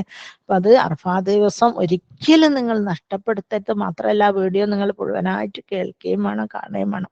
പിന്നെ ഐഡന്റി കാർഡ് അല്ലേ, നമുക്ക് കഴുത്തിലൊരു മാല ആക്കിയിട്ട് ഒരു കാർഡ് ഇട്ടേരും. നമ്മൾ ഏത് ഇന്ത്യക്കാരനാണോ വിദേശിയാണോ, നമ്മളെ മറ്റേ മഹ്റമിന്റെ അല്ല നമ്മളെ കൂടെ കൊണ്ടുപോകുന്ന ആളുകളെ പേര്, ലോഡ്ജിന്റെ താമസിക്കുന്ന ഹോട്ടലിലെ പേര്, അത് ഒരു കാരണവശാലും കഴുത്തിലിടാണ്ട് നമ്മൾ പോകരുത്. നിർബന്ധമായിട്ടില്ലേ ഓഫീസിൽ പോകുന്നവര് പിന്നെ ഇത് ടാഗ് ഇതുപോലെ ആ ടാഗ് ഇട്ടിട്ട് തന്നെ പോണം. കാരണം ഒരുപാട് പ്രാവശ്യം നമ്മളോടൊക്കെ അത് മിസ്സായി പോയിട്ട് ഒരുപാട് ബുദ്ധിമുട്ടിയിട്ടുണ്ട്. പ്രാവശ്യം ഞാൻ ഉംറക്ക് പോകുമ്പോൾ എൻ്റെ ഹസ്ബൻഡിന്റെ ഏട്ടൻ്റെ വൈഫ് എൻ്റെ കൂടെ ഉണ്ടായിരുന്നു.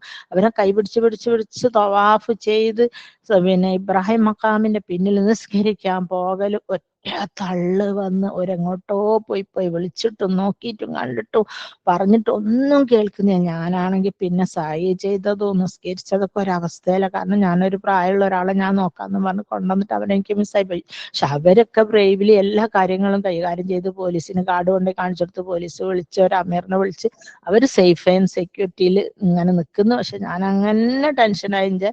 ഉംറ തന്നെ ശരിയായില്ല എന്ന് എനിക്ക് തോന്നുന്നു. അത്രയും ടെൻഷനായി പോയി ഞാൻ. അപ്പൊ അങ്ങനെ അതുകൊണ്ട് നിങ്ങൾ കാർഡില്ലാണ്ട് ഒരു സ്ഥലത്തും പോകരുത്. നമുക്ക് തോന്നും ഈ സ്ഥലമൊക്കെ എനിക്കറിയാം, വെറുതെ തോന്നുക. നമുക്കൊന്നും അറിയില്ല. പല സ്ഥലങ്ങളും കണ്ട ഒരുപോലെ നിൽക്കും, പ്രത്യേകിച്ച് അസീസിയ ഭാഗത്ത്. അതുകൊണ്ട് എപ്പോഴും കാർഡ് ആരും ഇട്ടിട്ടില്ലെങ്കിൽ നിങ്ങൾ ഓർമ്മാക്കിടുക. അല്ലെങ്കിൽ നിങ്ങൾ ബാഗ് തന്നെങ്കിലും ഇട്ടേക്കുക. നിങ്ങളിപ്പം പിന്നെ ഹറമെന്ന് വന്നു കഴിഞ്ഞാൽ അത് റൂമിൽ വെക്കാതെ ബാഗിലിടുക. ബാഗിലുണ്ടെങ്കിലും നമുക്ക് ഉപയോഗിക്കാം. പിന്നെ നമ്മളെ സാധനങ്ങൾ ഉണ്ടല്ലോ, അതൊരു 15ാമത്തെ കാര്യം എന്ന് പറയുന്നത് നമ്മളെ ബാഗ് സാധനങ്ങളൊക്കെ നമ്മൾ നിസ്കരിക്കാൻ നിൽക്കുമ്പോൾ ഒരിക്കലും ബാക്കിൽ വെക്കാതിരിക്കുക, ഫ്രണ്ടിൽ വെക്കുക. കാരണം ബാക്കിൽ വെച്ച് ചെരുപ്പും ബാഗും ഒക്കെ ആരെങ്കിലും എടുത്തു പോയാൽ ഓലതാന്ന് വിചാരിച്ചെടുത്താൽ ഇനി വേറെന്ത് ഉദ്ദേശത്തിൽ എടുത്താലും നമുക്കത് അന്നേരം ചെരുപ്പ് വാങ്ങാനോ നമ്മൾ എന്തൊക്കെയോ സാധനങ്ങൾ മരുന്നോ ഗുളികയോ ചീട്ടൊക്കെ അതിലുണ്ടാവും. അപ്പൊ അതുകൊണ്ട് ഒരു കാരണവശാലും ബാഗൊന്നും ഫ്രണ്ടിലോ വെക്കുക, അല്ലാണ്ട് ബാക്കിൽ വെക്കരുത്. പിന്നെ അറഫയിൽ ഭയങ്കര ചൂടായതുകൊണ്ട് ഇറങ്ങി നടക്കാതിരിക്കുക, ധാരാളമായിട്ട് ദുആ ചെയ്യുക. അറഫ നമുക്ക് പിന്നീട് ഒരിക്കൽ ജീവിതത്തിൽ കിട്ടി എന്ന് വരില്ല അല്ലെ. പിന്നെ നമ്മുടെ ബന്ധുമിത്രാദികൾക്ക് വേണ്ടിയിട്ട്, പ്രത്യേകം മരിച്ചുപോയവർക്ക് വേണ്ടിയിട്ട് നന്നായിട്ട് ദുആ ചെയ്യുക. അവരുടെ പാപമോചനം, അവരുടെ സ്വർഗപ്രവേശനം, ഖബറിലാദാബും, ഏതെല്ലാം വ്യക്തികൾ എന്തൊക്കെ ചെയ്തിട്ടാ പോയതെന്ന് നമുക്ക് അറിയില്ല അല്ലെ. അപ്പൊ അവർക്ക് വേണ്ടി, നമ്മുടെ മാതാപിതാക്കൾക്ക് വേണ്ടി, നമ്മളെ ഉറ്റ ബന്ധുക്കൾക്കും അകന്ന ബന്ധുക്കൾക്കും അയൽവാസികൾക്ക് എല്ലാം വേണ്ടിയിട്ട് ദുആ ചെയ്യുക അല്ലെ.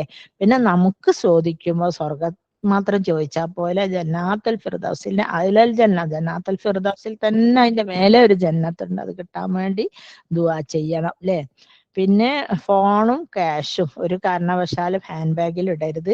എനിക്ക് 2 അബദ്ധങ്ങൾ പറ്റിയത് ഞാൻ പറയാം. നമ്മള് ഈ ഇഹ്റാം കെട്ടുമ്പോ ഉണ്ടല്ലോ ഒരു സൈഡ് തിരിച്ചിട്ട് ഇതിടല്ലേ, അല്ല പൂണൂല് കെട്ടൂല, അതുപോലെ ഉള്ള ചെറിയ ബാഗ്, അതായത് ഫോണും പൈസയും മാത്രം ഇടാനായിട്ട് ഒരു ബാഗ് നിങ്ങൾ വെക്കുക. അതെവിടെയും വെക്കണ്ട, നമ്മളെ തോളിൽ അവിടെ പെർമനന്റ്ലി നിന്നോട്ടെ.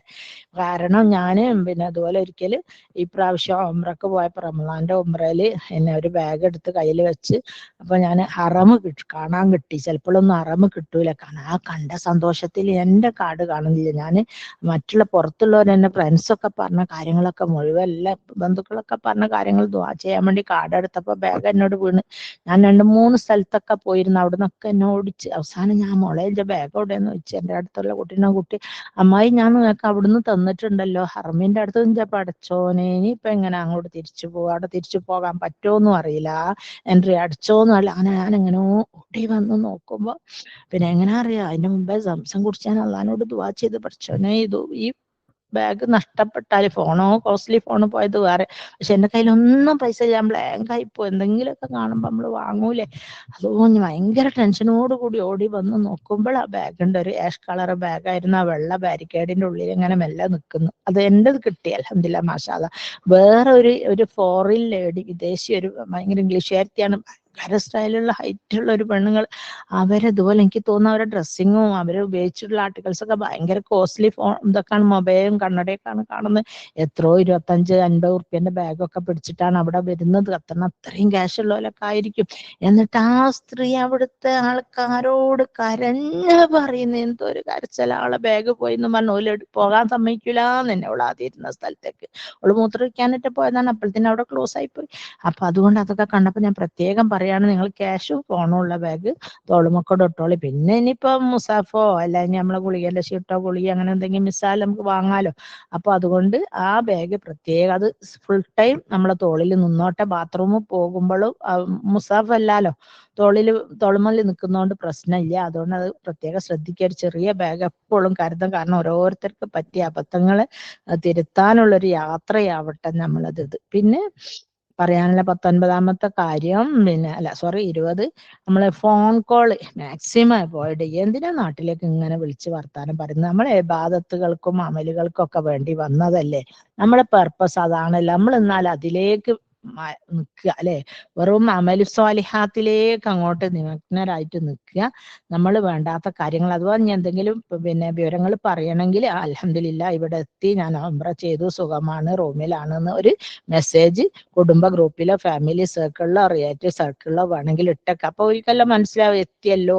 പിന്നെ സംസാരിക്കാനൊന്നും ആരും മെനക്കെടൂല.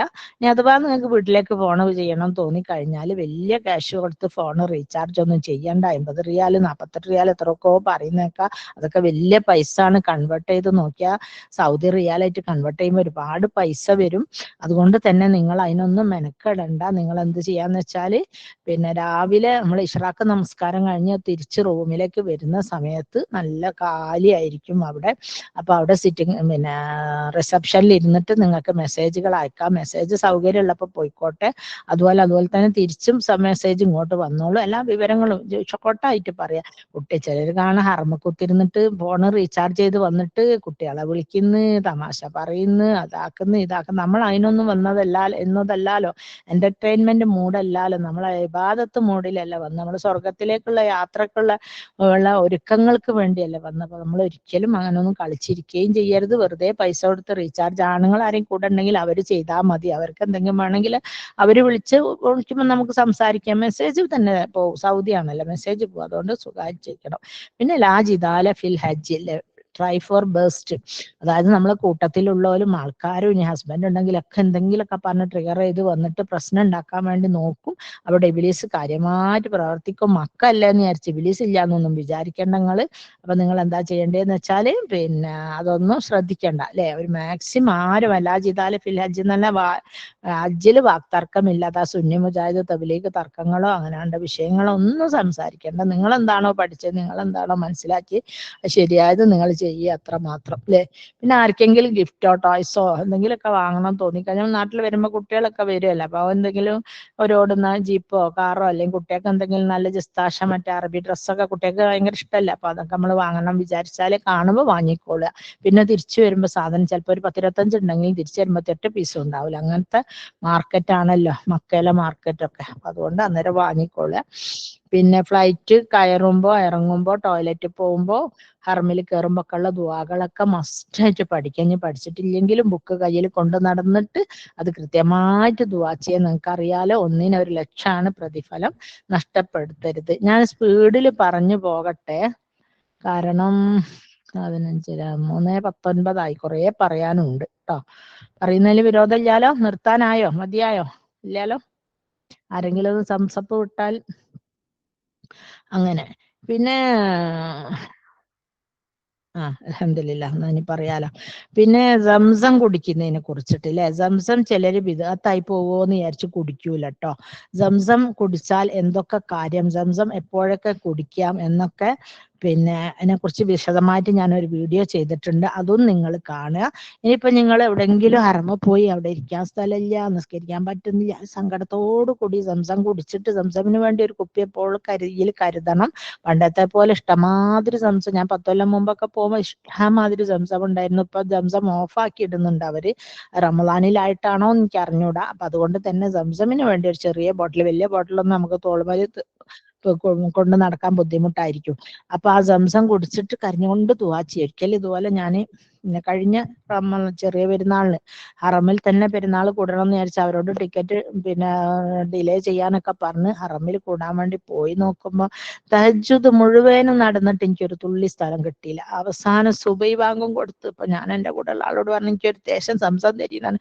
സംസം വാങ്ങിക്കൊടുത്ത് ഞാൻ സങ്കടത്തോട് കൂടി പറഞ്ഞ പഠിച്ചവൻ എത്ര ലക്ഷം കൊടുത്ത് തന്നിട്ടാണ് ഞാനിവിടെ ഈ ഹറമിൽ പിന്നെ പെരുന്നാൾ കൂടാൻ വേണ്ടി വന്നത്, നോമ്പ് ഇത്തിക്കാഫൊക്കെ കൂടാൻ വന്നത്. എന്നിട്ട് പെരുന്നാൾ നിസ്കാരത്തിന് ഇനി എനിക്കൊരു ലേശം ഒരു സ്ഥലം എനിക്ക് സുജൂദ് ചെയ്യാനൊരു സ്ഥലം ഇനി തന്നില്ലാലോ റബ്ബേ എന്ന് പറഞ്ഞാൽ സങ്കടപ്പെട്ട് കരഞ്ഞപ്പോ അപ്പൊ എന്റെ കൂടെ വേറൊരാളുടെ നമുക്ക് 4 സീറ്റ് പോലെ 3 സീറ്റ് കിട്ടി, നമുക്ക് 2 മതിയായിരുന്നു, ഒരു സീറ്റ് ബാക്കി. എങ്ങനെ കിട്ടിയെന്ന് വെച്ചാൽ അള്ളാഹു അത്ഭുതം, കുതിറത്ത് മിറാക്കിൾ എന്ന് വേണം പറയാൻ, ഒരു എണിക്കൂട് എന്നൊക്കെ പറയില്ല, അങ്ങനത്തെ സ്ഥലം. ശരിക്കും ഒന്ന് നിസ്കരിക്കാം, പക്ഷെ അത് കിട്ടി. അപ്പൊ നിങ്ങൾക്ക് എന്ത് ബുദ്ധിമുട്ട് അവിടെ വെച്ചിട്ടുണ്ടെങ്കിലും നിങ്ങൾ ഉടനെ സംസം 3 മുറുക്കി ഇരുന്നിട്ട് എവിടെങ്കിലും നിന്ന് കുടിക്കരുതേ, ഇരുന്ന് കുടിക്കാൻ ദുആ ചെയ്യുക, അള്ളാഹു അത് സ്വീകരിക്കും ദുആകൾ. അങ്ങനെ എല്ലാ ആവശ്യങ്ങളും പല കാര്യത്തിനും ദുആ ചെയ്യല, അപ്പോഴൊക്കെ നിങ്ങൾക്ക് സംസം കുടിച്ചിട്ട് ദുആ ചെയ്യാം.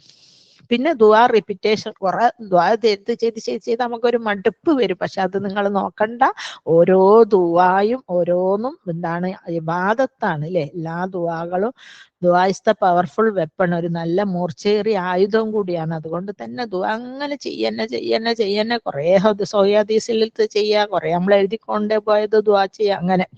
പിന്നെ പോകുമ്പോ എല്ലാരോടും ഇസ്തിഗ്ഫാർ, പാപം പൊറുക്കാൻ, എല്ലാരോടും മാപ്പ് ചോദിക്കാനും ക്ഷമ ചോദിക്കാനും കൊടുക്കാനുള്ള പൈസ ഒക്കെ കൊടുത്തു വീട്ടാനും എല്ലാരോടും. നമ്മളെ ശത്രുക്കൾ ഉണ്ടെങ്കിൽ നിർബന്ധമായിട്ടുമല്ല വീട്ടിൽ പോയിട്ട് യാത്ര ചോദിക്കണം അവരോട്.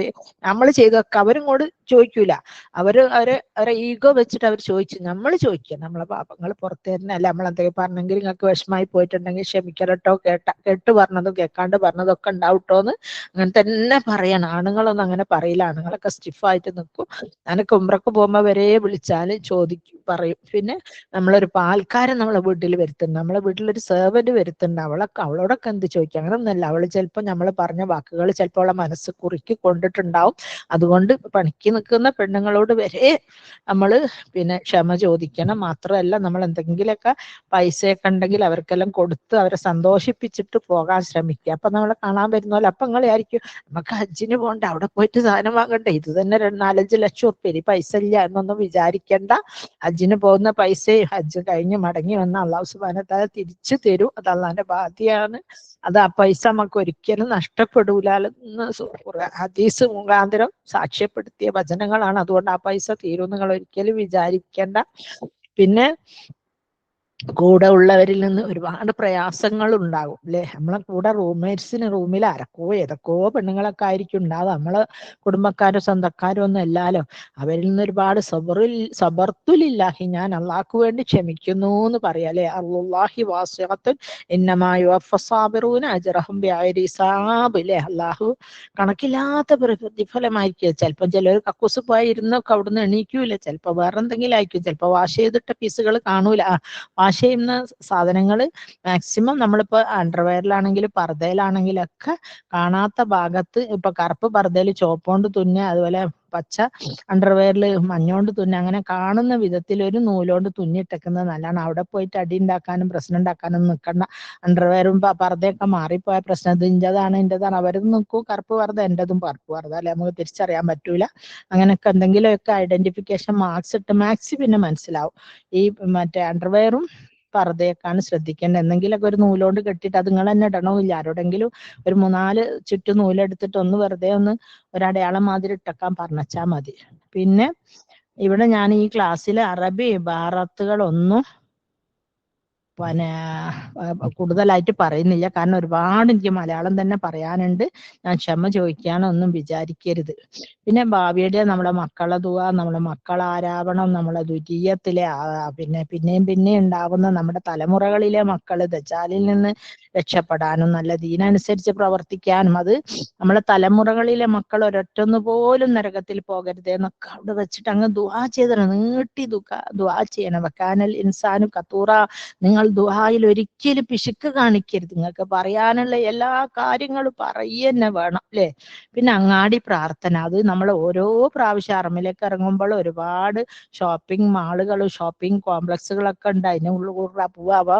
അത് സാധാരണഗതിയിൽ നമ്മളൊരു അങ്ങാടി പ്രാർത്ഥന ചെയ്യാൽ 10 ലക്ഷം നന്മ, 10 ലക്ഷം തിന്മ, 10 ലക്ഷം പദവികള്, സ്വർഗത്തിലൊരു വീടൊക്കെയാണ് ഓഫർ. അപ്പൊ നമുക്ക് അവിടെ ഹറമിൽ വെച്ച് പറഞ്ഞാൽ 10 × 1 ലക്ഷം പിന്നെ ഇല്ലേ, അതിന്റെ ഇരട്ടി കിട്ടും. അപ്പൊ അതുകൊണ്ട് തന്നെ അത് പ്രത്യേകം ശ്രദ്ധിച്ചിട്ട്, അങ്ങാടി പ്രാർത്ഥന അറിയില്ലെങ്കിൽ ചോദിച്ചാൽ ഞാൻ എന്റെ ഇതിട്ട് തരാം, മെസ്സേജ് അയച്ചു തരാം കേട്ടോ. പിന്നെ കയറുമ്പോഴും ഇറങ്ങുമ്പോഴും അല്ലെ പള്ളിയിലെത്തുമ്പോഴൊക്കെ ഉള്ള ദുആകൾ ഒരിക്കലും മറന്നു പോകരുത്. പിന്നെ ഇടയ്ക്കിടയ്ക്ക് തൗബ നമസ്കാരം നമസ്കരിക്കാൻ വേണ്ടി പ്രത്യേകം ശ്രദ്ധിക്കുക. തൗബാക്ക് പറ്റിയ കുറെ ദുആ ഞാൻ സെലക്ട് ചെയ്ത് വെച്ചിട്ടുണ്ട്, അതും വേണമെങ്കിൽ സെൻഡ് ചെയ്ത് തരാം. അത് ഈ ഗ്രൂപ്പിൽ നിങ്ങൾ ആഡ് ചെയ്ത് കഴിഞ്ഞാൽ എനിക്ക് എളുപ്പമുണ്ട്, അതിലേക്ക് അങ്ങനെ ഓരോന്ന് ഇട്ടാൽ മതി അല്ലേ. ഞാൻ പറയുന്ന വീഡിയോസ് മുഴുവനും നിങ്ങൾ പിന്നെ ഡൗൺലോഡ് ചെയ്ത് വെക്കണം. അറഫയെ കുറിച്ച് പറയുന്നത്, വേദനന്റെ ബാമ്, മറ്റേ ഹാറ്റ് ഉണ്ടല്ലോ, അത് അതിന്റെ ലിങ്ക് ഉണ്ട്, അത് എവിടുന്നാ വാങ്ങാന്നുള്ള സൈറ്റും ഒക്കെ. അപ്പം നമ്മൾ ഈ ഇതൊക്കെ നമുക്ക് ഹറമ പോയിരുന്നാലും നെറ്റ് ഇല്ലെങ്കിൽ പോലും കാണാൻ പറ്റും കേട്ടോ, ഡൗൺലോഡ് ചെയ്താൽ പ്രത്യേകം ശ്രദ്ധിക്കുക. പിന്നെ ദുആ എഴുതിയ കാർഡ് ഇവിടെ ഒന്നും വെച്ച് മറന്നു പോകരുത്, അത് നിർബന്ധമായിട്ട് കൊണ്ടുപോകണം. അതിൽ എഴുതുകയും വേണം എല്ലാ കാര്യങ്ങളും. ഞാൻ പറഞ്ഞല്ലോ, കുട്ടികൾ കിടക്കയിൽ മൂത്രമൊഴിക്കുന്നതിന് അതുവരെ നിങ്ങൾ മറന്നു പോകരുത്. ഈച്ചനെ അതുപോലെ വീട്ടിലെ പണി എത്ര തീർത്തിട്ടും തീരുന്നില്ല, എത്ര സമയം അടുക്കളയിൽ നിന്നാലും. അപ്പൊ അള്ളാഹു എളുപ്പാക്കി തരും അല്ലെ. അള്ളാഹു ലാ സഹല ഇല്ലാ മാ ജഅൽതഹു സഹല വഅൻത തജാലുൽ ഹസ്ന ഇദാ ശിഅത സഹല എന്ന് പറഞ്ഞ പോലെ അള്ളാഹു എല്ലാം എളുപ്പാക്കി തരും. പിന്നെ നിങ്ങൾ മുസാഫിറാണ്, വീട് വിട്ട മുതൽ ദുആ ചെയ്തുകൊണ്ടേയിരിക്കുക, നിങ്ങൾക്ക് ഇജാബത്ത് കിട്ടും. തിരിച്ച് വീട്ടിലെത്തുന്നവരെ നിങ്ങൾ മുസാഫിറാണ് കേട്ടോ. അപ്പോഴൊക്കെ തിരിച്ചു വരുമ്പോഴും നിങ്ങൾക്ക് പിന്നെ ദുആ ചെയ്തുകൊണ്ടേയിരിക്കുക. പിന്നെ കൂടെയുള്ള മക്കൾക്ക് വേണ്ടിയിട്ടും, പിന്നെ നമ്മളോട് പിണങ്ങിയിട്ടുള്ള ആൾക്കാർക്ക് വേണ്ടി, നമ്മളോട് ആരെങ്കിലും പിണങ്ങിയിട്ടുണ്ടെങ്കിൽ അവർക്ക് വേണ്ടി പോലും ദുആ ചെയ്യിക്കണം കേട്ടോ. പിന്നെ എൻ്റെ ഭർത്താവ് ഭർത്താവിന് ഇഷ്ടപ്പെട്ട രീതിയിൽ പെരുമാറാനുള്ള തൗഫീക്ക്, കാരണം നമ്മൾ പലതും ചെയ്യുന്നുണ്ട്, അത് അറപ്പിൽ വീഴുന്നില്ല അല്ലെ. മൂപ്പർക്ക് ഇഷ്ടപ്പെട്ട രീതിയിൽ ഞാൻ ജീവിക്കണേന്നൊന്ന് ഒന്ന് പ്രത്യേകം ദുആ ചെയ്യേണ്ടതാണ്.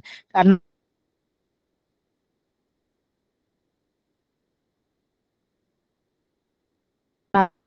സ്വർഗത്തിലേക്കുള്ള ഒരു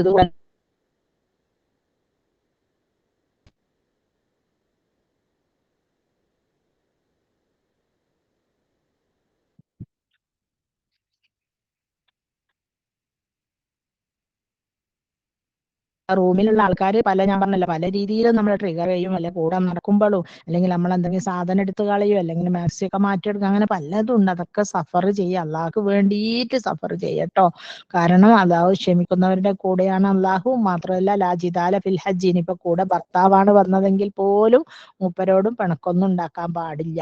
പിന്നെ നമുക്കൊന്ന് ഉറങ്ങണം തോന്നുമ്പോൾ അവരുടെ റൂമിലെ ലൈറ്റ് ഇട്ടൊക്കെ ഉറങ്ങാൻ കഴിയില്ല. ഇനിയിപ്പോ ഹറമ പോയാലും കുറേ ഇബാദത്ത് ചെയ്താലും, ഇത് 56ാമത്തതാണ് കേട്ടോ പറയുന്നത്, കണ്ണ് മൂടി കിടക്കുക അല്ലെ. കണ്ണ് മൂടി കിടക്കുക എന്ന് പറഞ്ഞാൽ നമ്മളതിൽ നിങ്ങൾക്ക് പെട്ടെന്ന് പറഞ്ഞാൽ മനസ്സിലാവും. കണ്ണ് മൂടാനായിട്ട് ഒരു സാധനം ഓൺലൈനിൽ കിട്ടാണ്ട്, കുട്ടികളോട് പറഞ്ഞാൽ ഒരു വാങ്ങിത്തരും. അതും അല്ലെങ്കിൽ നമ്മളതിൽ ചുരിദാറിന്റെ ഷോൾ ഉണ്ടല്ലോ, കോട്ടൺ ഷോൾ, അത് കണ്ണിന്റെ അവിടെ വെച്ച് കെട്ടിക്കിടന്നാൽ ഹറമിലാണെങ്കിലും ശരി റൂമിലാണെങ്കിലും ശരി ആര് ലൈറ്റ് ഇട്ടാലും നമ്മളെ ബാധിക്കൂല. നമുക്ക് കൂളായിട്ട് ഉറങ്ങാൻ പറ്റും. നന്നായിട്ട് ഉറങ്ങുക തന്നെ വേണം. ചിലര് കാണാൻ ഭക്ഷണവും കഴിക്കൂല, ഗുളികയും കഴിക്കൂല, വെറുതെ ഇബാദത്ത് അപ്പളത്തിന് അവിടുന്ന് തന്നെ ജലദോഷവും പനിയും സൂക്കട് വരും. ഇവിടെ എത്തുമ്പത്തിന് 2 ആഴ്ച കിടക്കാൻ അത് മതി. അതൊന്നല്ല, നമുക്ക് ഓടി നടക്കണമെങ്കിൽ നല്ല ഹെൽത്ത് വേണം. ഹെൽത്ത് വേണമെങ്കിൽ നമ്മൾ അതിനു വേണ്ടിയിട്ട് ശ്രമിക്കുക തന്നെ വേണം കേട്ടോ. പിന്നെ റൂമിൽ വന്നിട്ട് നന്നായിട്ട് ഉറങ്ങണം. തിരിച്ചു വന്നാലും പിന്നെ വേറെ പറയുന്ന മൻ ഹജ്ജ ലില്ലാഹി, ആരെങ്കിലും അള്ളാഹ്ക്ക് വേണ്ടി ഹജ്ജ് ചെയ്ത് ഫലം യർഫുസ് വലം യഫ്സുഖ്, അതായത് പിന്നെ ഒരു തോന്നിയാസങ്ങളോ അനാവശ്യങ്ങളോ ഒന്നും ചെയ്യാതെ നല്ല രീതിയിൽ ഹജ്ജ് ചെയ്യാണ്. റജ കയ്യോമ്യം വലതത്ത് ഉമ്മു, അവൻ പ്രസവിച്ച പൈതലിനോളം പരിശുദ്ധമായ രീതിയിലായിരിക്കും തിരിച്ചു വരിക കേട്ടോ. അപ്പൊ നമ്മൾ ആ രീതിയിൽ തിരിച്ചു വരാൻ വേണ്ടിയിട്ട് പ്രത്യേകം ശ്രദ്ധിക്കണം അല്ലെ. അപ്പൊ ഇത്രയും മിസ്റ്റേക്സുകൾ പറഞ്ഞു തരുന്ന ഒരു ക്ലാസ് ഇതിനു മുമ്പ് ഞാൻ ഇതേവരെ കേട്ടിട്ടില്ല. നിങ്ങൾ ആരോ കേട്ടിക്കണോന്ന് എനിക്ക് അറിയില്ല. അപ്പൊ അതുകൊണ്ട് ഇത്തരം കാര്യങ്ങളൊക്കെ നന്നായി ശ്രദ്ധിച്ച് തന്നെ ഇനിയിപ്പോ കേൾക്കാൻ സൗകര്യം കിട്ടിയിട്ടില്ലെങ്കിൽ ഡൗൺലോഡ് ചെയ്തിട്ട് നിങ്ങൾക്ക് അവിടുന്ന് കേൾക്കാം അല്ലെ.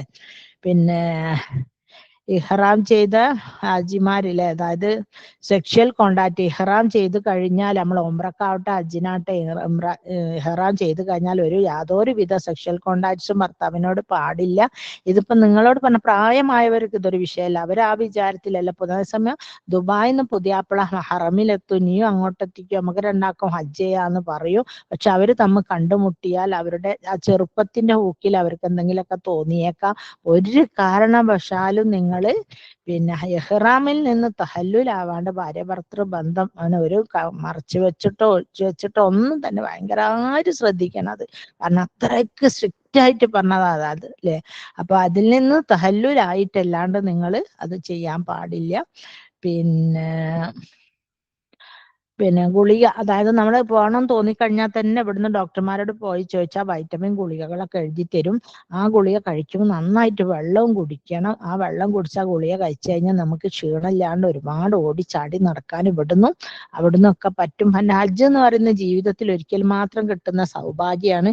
അതിപ്പോ അങ്ങനെ ആണെങ്കിൽ അങ്ങനെ പോട്ടെ എന്ന് വിചാരിക്കരുത്. മാക്സിമം നമ്മുടെ ആരോഗ്യം കൊണ്ട് നമുക്ക് എന്തെല്ലാം ചെയ്യാൻ പറ്റുമോ അതൊക്കെ ചെയ്യണം.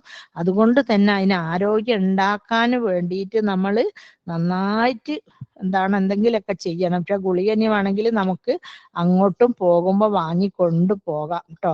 അങ്ങനെ പോവുകയാണെങ്കിൽ അവിടുന്ന് ഇതുപോലെ ഹജ്ജും ഉംറയൊക്കെ ചെയ്യാന്നൊക്കെ പറയുന്നത് അത്യാവശ്യം നല്ല എഫേർട്ടുള്ള പണിയാണ്. വെയിലത്ത് അങ്ങോട്ട് നടന്ന് ഇങ്ങോട്ട് നടന്ന് കൃത്യസമയത്ത് ഭക്ഷണം കിട്ടൂല, കൃത്യസമയത്ത് പല്ല് തേക്കാൻ പറ്റൂല, കുളിക്കാൻ പറ്റൂല, സ്പ്രേ ഉപയോഗിക്കാൻ പറ്റൂല. അങ്ങനെ ഒത്തിരി പിന്നെ റെസ്ട്രിക്ഷനിലൂടെ നമ്മൾ കടന്നു പോകുന്നുണ്ട്. അപ്പോഴൊക്കെ നമ്മൾ മനസ്സിലാക്കേണ്ടത് എന്താന്ന് വെച്ചാൽ പിന്നെ നമുക്ക് ആരോഗ്യം ഉണ്ടെങ്കിൽ ഇതൊക്കെ വൃത്തിയിലും ഭംഗിയിലും ചെയ്യാൻ പറ്റുള്ളൂ. അപ്പൊ എന്തെങ്കിലുമൊക്കെ ഗുളിക, അതിന് വൈറ്റമിൻ സപ്പോർട്ടീവ് ആയിട്ടുള്ള വൈറ്റമിൻ ടാബ്ലറ്റ്സ് ഒക്കെ കിട്ടും, ഡോക്ടർമാരോട് ചോദിച്ചിട്ട് വാങ്ങി കുടിക്കുക. പിന്നെ പിന്നെ കുറേ സ്ഥലങ്ങൾ സിയാറത്തുണ്ടാവും. അവിടെ എന്താണ് പറയാ, ഉഹദ്, ഖന്തക്ക്, പിന്നെ തായിഫിലില്ലേ, ഞങ്ങളെ ഗ്രൂപ്പുകാർ കൊണ്ടുപോയിട്ടില്ലെങ്കിൽ നിങ്ങളൊരു വണ്ടി വിളിച്ചിട്ടൊന്ന് തായിഫിൽ പോകണം. തായിഫ് കാണേണ്ടത് തന്നെയാണ് കേട്ടോ, തായിഫ് കാണേണ്ടത് തന്നെയാണ്. മാത്രമല്ല നമുക്ക് തായിഫ് കാണുമ്പോൾ എന്തൊക്കെയോ പ്രത്യേക സങ്കടവും സന്തോഷവും. പിന്നെ തായിഫിലുണ്ട് ഒരുപാട് നല്ല ഫ്രൂട്ട്സ് കിട്ടും. നിങ്ങൾ ഫ്രൂട്ട്സ് അല്ലേന്ന് വിചാരിച്ച് വാങ്ങി തിന്നാണ്ട് നിൽക്കരുത്. തായിഫിലെ ഫ്രൂട്ട്സിന് ഭയങ്കര ടേസ്റ്റ്, അപാര ടേസ്റ്റ് ആണ്. അപ്പൊ അതുകൊണ്ട് വാങ്ങി തിന്ന് കാണുന്നതും വേണം. ലൈഫിലുള്ള ഓരോന്നും കാണുമ്പോൾ നമുക്ക് ഹാർട്ട് ഇങ്ങനെ പെടച്ചു പോകും. അപ്പം ഗ്രൂപ്പുകാർ കൊണ്ടുപോയിട്ടില്ലെങ്കിൽ നിങ്ങൾ ഇന്നോവ വണ്ടിയൊക്കെ വിളിച്ച് റൂമിൽ അവരോട് പറഞ്ഞു കഴിഞ്ഞാൽ അവർ ഏർപ്പാടാക്കി തരും. നിങ്ങൾ സ്വന്തമായിട്ട് കുറച്ച് ആളുകൾ കൂടിയിട്ട് തോയ്ഫ് എന്തായാലും പോയി കാണണം ഇൻഷാ അല്ലാഹ്. പിന്നെ ഖുർആന് നിങ്ങളൊക്കെ ഹിഫ്ളൊക്കെ ചെയ്യുന്നോലായിരിക്കും. അപ്പൊ പഠിച്ചോനെ നമ്മളെ ഖുർആൻ ഹിഫ്ള് നിലനിർത്തണേ, തജ്വീദ് പാഠങ്ങൾ പഠിച്ചത് മറക്കാതിരിക്കണേ, നമ്മളെ കുട്ടികളാണ് ബ്രില്യൻ്റ് ആവണേ, അവർക്ക് എക്സാം ഒക്കെ എഴുതാനുള്ളതാവണേ. പിന്നെ നമ്മളെ മരക്കൾക്കും മക്കൾക്കും ഒക്കെ വേണ്ടി നമ്മൾ കൂടെ നിൽക്കുന്ന മക്കളും മരക്കളൊക്കെ നമ്മളോട് ചിലപ്പോൾ ചീത്ത രീതിയിലായിരിക്കും പെരുമാറുക. അപ്പൊ അവർക്കൊക്കെ നമ്മളോട് നല്ല രീതിയിൽ സ്വഭാവം കാണിക്കാനുള്ള തൗഫീഖ് നൽകണേ. മരിക്കോളും ആരെയും ബുദ്ധിമുട്ടിക്കാത്ത രീതിയിലില്ലേ നമ്മളെ കൊണ്ട് തന്നെ അവസാനത്തെ കുളിയും അവസാനത്തെ ഓതും നമ്മളെ തന്നെ എടുത്തിട്ട് മരിക്കാൻ വിധി കൂട്ടണേ. മാരകമായ അസുഖങ്ങളെ കുറിച്ചിട്ടൊക്കെ പ്രത്യേകം പറയാ അല്ലെ. ഹജ്ജ് ഉംറ അല്ല, ഹജ്ജ് എന്ന് പറഞ്ഞ ജീവിതത്തിൽ ഒരിക്കൽ മാത്രം കിട്ടുന്ന കനിയാണ് അല്ലെ, മഹത്തായ സൗഭാഗ്യമാണ്. അപ്പൊ അതൊരിക്കലും കയ്യിൽ കിട്ടിയിട്ട് കിട്ടിയട്ടാന്നായി പോകരുത്. കാരണം നിങ്ങൾക്ക് സമയം വൈകിയോ? നിർത്തണോ? 1:30 3:30 ഇനിയും പറയണോ? വിരോധമുണ്ടോ? ഓക്കെ, ഗ്രൂപ്പിന്റെ ലിങ്ക് അയച്ചു തരാം കേട്ടോ. അപ്പോൾ കുറച്ചുകൂടെ കാര്യങ്ങളുണ്ട് കേട്ടോ. അങ്ങനെ അപ്പം മക്കൾക്ക് വേണ്ടിയിട്ട് നമ്മളെ കൂടെ ഉള്ള മക്കളെ ചിലപ്പോൾ നമ്മൾ എന്തെങ്കിലുമൊക്കെ അങ്ങോട്ടും ഇങ്ങോട്ടൊക്കെ ചെറിയ വിഷയത്തിൽ അഭിപ്രായ വ്യത്യാസങ്ങളൊക്കെ ഉണ്ടാവില്ലേ. അഭിപ്രായ സമന്വയം ഉണ്ടാവാനും സ്നേഹത്തിൽ മുന്നോട്ട് പോകാനും ഒക്കെ ശ്രദ്ധിക്കണം. പിന്നെ ഏറ്റവും പ്രധാനപ്പെട്ട കാര്യം വെച്ചാൽ നിങ്ങളൊക്കെ എല്ലാവരും ചെയ്യുന്ന കോമൺ മിസ്റ്റേക്ക് ആണ്. രാവിലെ തന്നെ ഒരു 8 മണിക്കേറ്റം കുളിച്ച് ചായയും കുടിച്ച് അറമിലേക്ക് അങ്ങോട്ട് പോകും. ആ വെയിൽ അങ്ങനെ കുളിച്ച പാട് വെയിൽ കൊണ്ട് അസീസി എന്നാണെങ്കിൽ കണ്ടമാനം വെയിൽ കൊള്ളാനുണ്ട്, തൊപ്പി തന്നെ വേണം. എന്നിട്ട് ആ വെയിലും കൊണ്ട് പിന്നെ 2 ദിവസം പോയി വരുമ്പത്തിന് തലേന്ന് നീരിറങ്ങി, ജലദോഷം, മൈഗ്രെയിൻ, തലവേദന. നമ്മള് ബീഹാരികളല്ലാലോ, ടെറസിന്റെ മുകളിൽ 28ാം തട്ടുമ്പോൾ കയറി ഇന്ന് പെയിന്റ് അടിക്കുന്ന ബീഹാരി അല്ലാലോ. നമ്മൾ മലയാളികളാണല്ലോ, നമുക്ക് അനങ്ങും അസുഖമാണ്. നമ്മളെ കാലാവസ്ഥ മാറിയാൽ ഒന്ന് ഇങ്ങോട്ട് ചെരിഞ്ഞാൽ നമുക്ക് അസുഖം വരും. അപ്പൊ അതുകൊണ്ട് തന്നെ രാവിലെ കുളിക്കാണ്ടിരിക്കുക. ഇനി അഥവാ കുളിക്കുകയാണെങ്കിൽ തന്നെ വൈകുന്നേരം പറ്റുമെങ്കിൽ രാത്രി പറ്റുന്നവർക്കും അങ്ങനെയും കുളിക്കാം.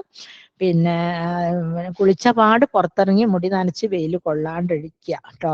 പിന്നെ ഇഷ്റാഖ് നമസ്കാരം, അതായത് തഹജ്ജുദിന് ഞാൻ പറഞ്ഞല്ലോ നേരത്തെ പോവുക, എന്നിട്ട് നന്നായിട്ട് ദുആ ചെയ്യുക. അതിന് ഒരുപാട് ദുആ ചെയ്തിട്ട് നിസ്കരിക്കുക. ഞാൻ ഹറമിൽ ഇമാം ഉണ്ടാവില്ല, നമ്മളെ കൂടെ ഉള്ളവരെ വെച്ചിട്ട് ഞാൻ ഇമാമായിട്ട് നിസ്കരിക്കും. ഹറമിൽ ഇമാം നിന്നത് ഒരു ഭയങ്കര സൗഭാഗ്യല്ലേ അല്ലേ, അതൊരു സന്തോഷമുള്ള കാര്യമല്ല. ഹറമിൽ ഇമാമ് സുദൈസും മറ്റോലൊക്കെ എല്ലാം നിൽക്കുക. പക്ഷെ നമ്മളെ കൂടെ ഉള്ളവർക്ക് ഇമാമ നിന്ന് വലിയ ഖുർആനൊക്കെ ഓതി നമസ്കരിക്കാൻ ഓത്തേക്കുമ്പോൾ അവർക്കൊക്കെ എന്തോ തോന്നുമായിരിക്കും. കാരണം നമുക്ക് അത്ര ഒന്നും നല്ല ജീവിതമൊന്നും ഇല്ലല്ലോ, അതുകൊണ്ട് തന്നെ.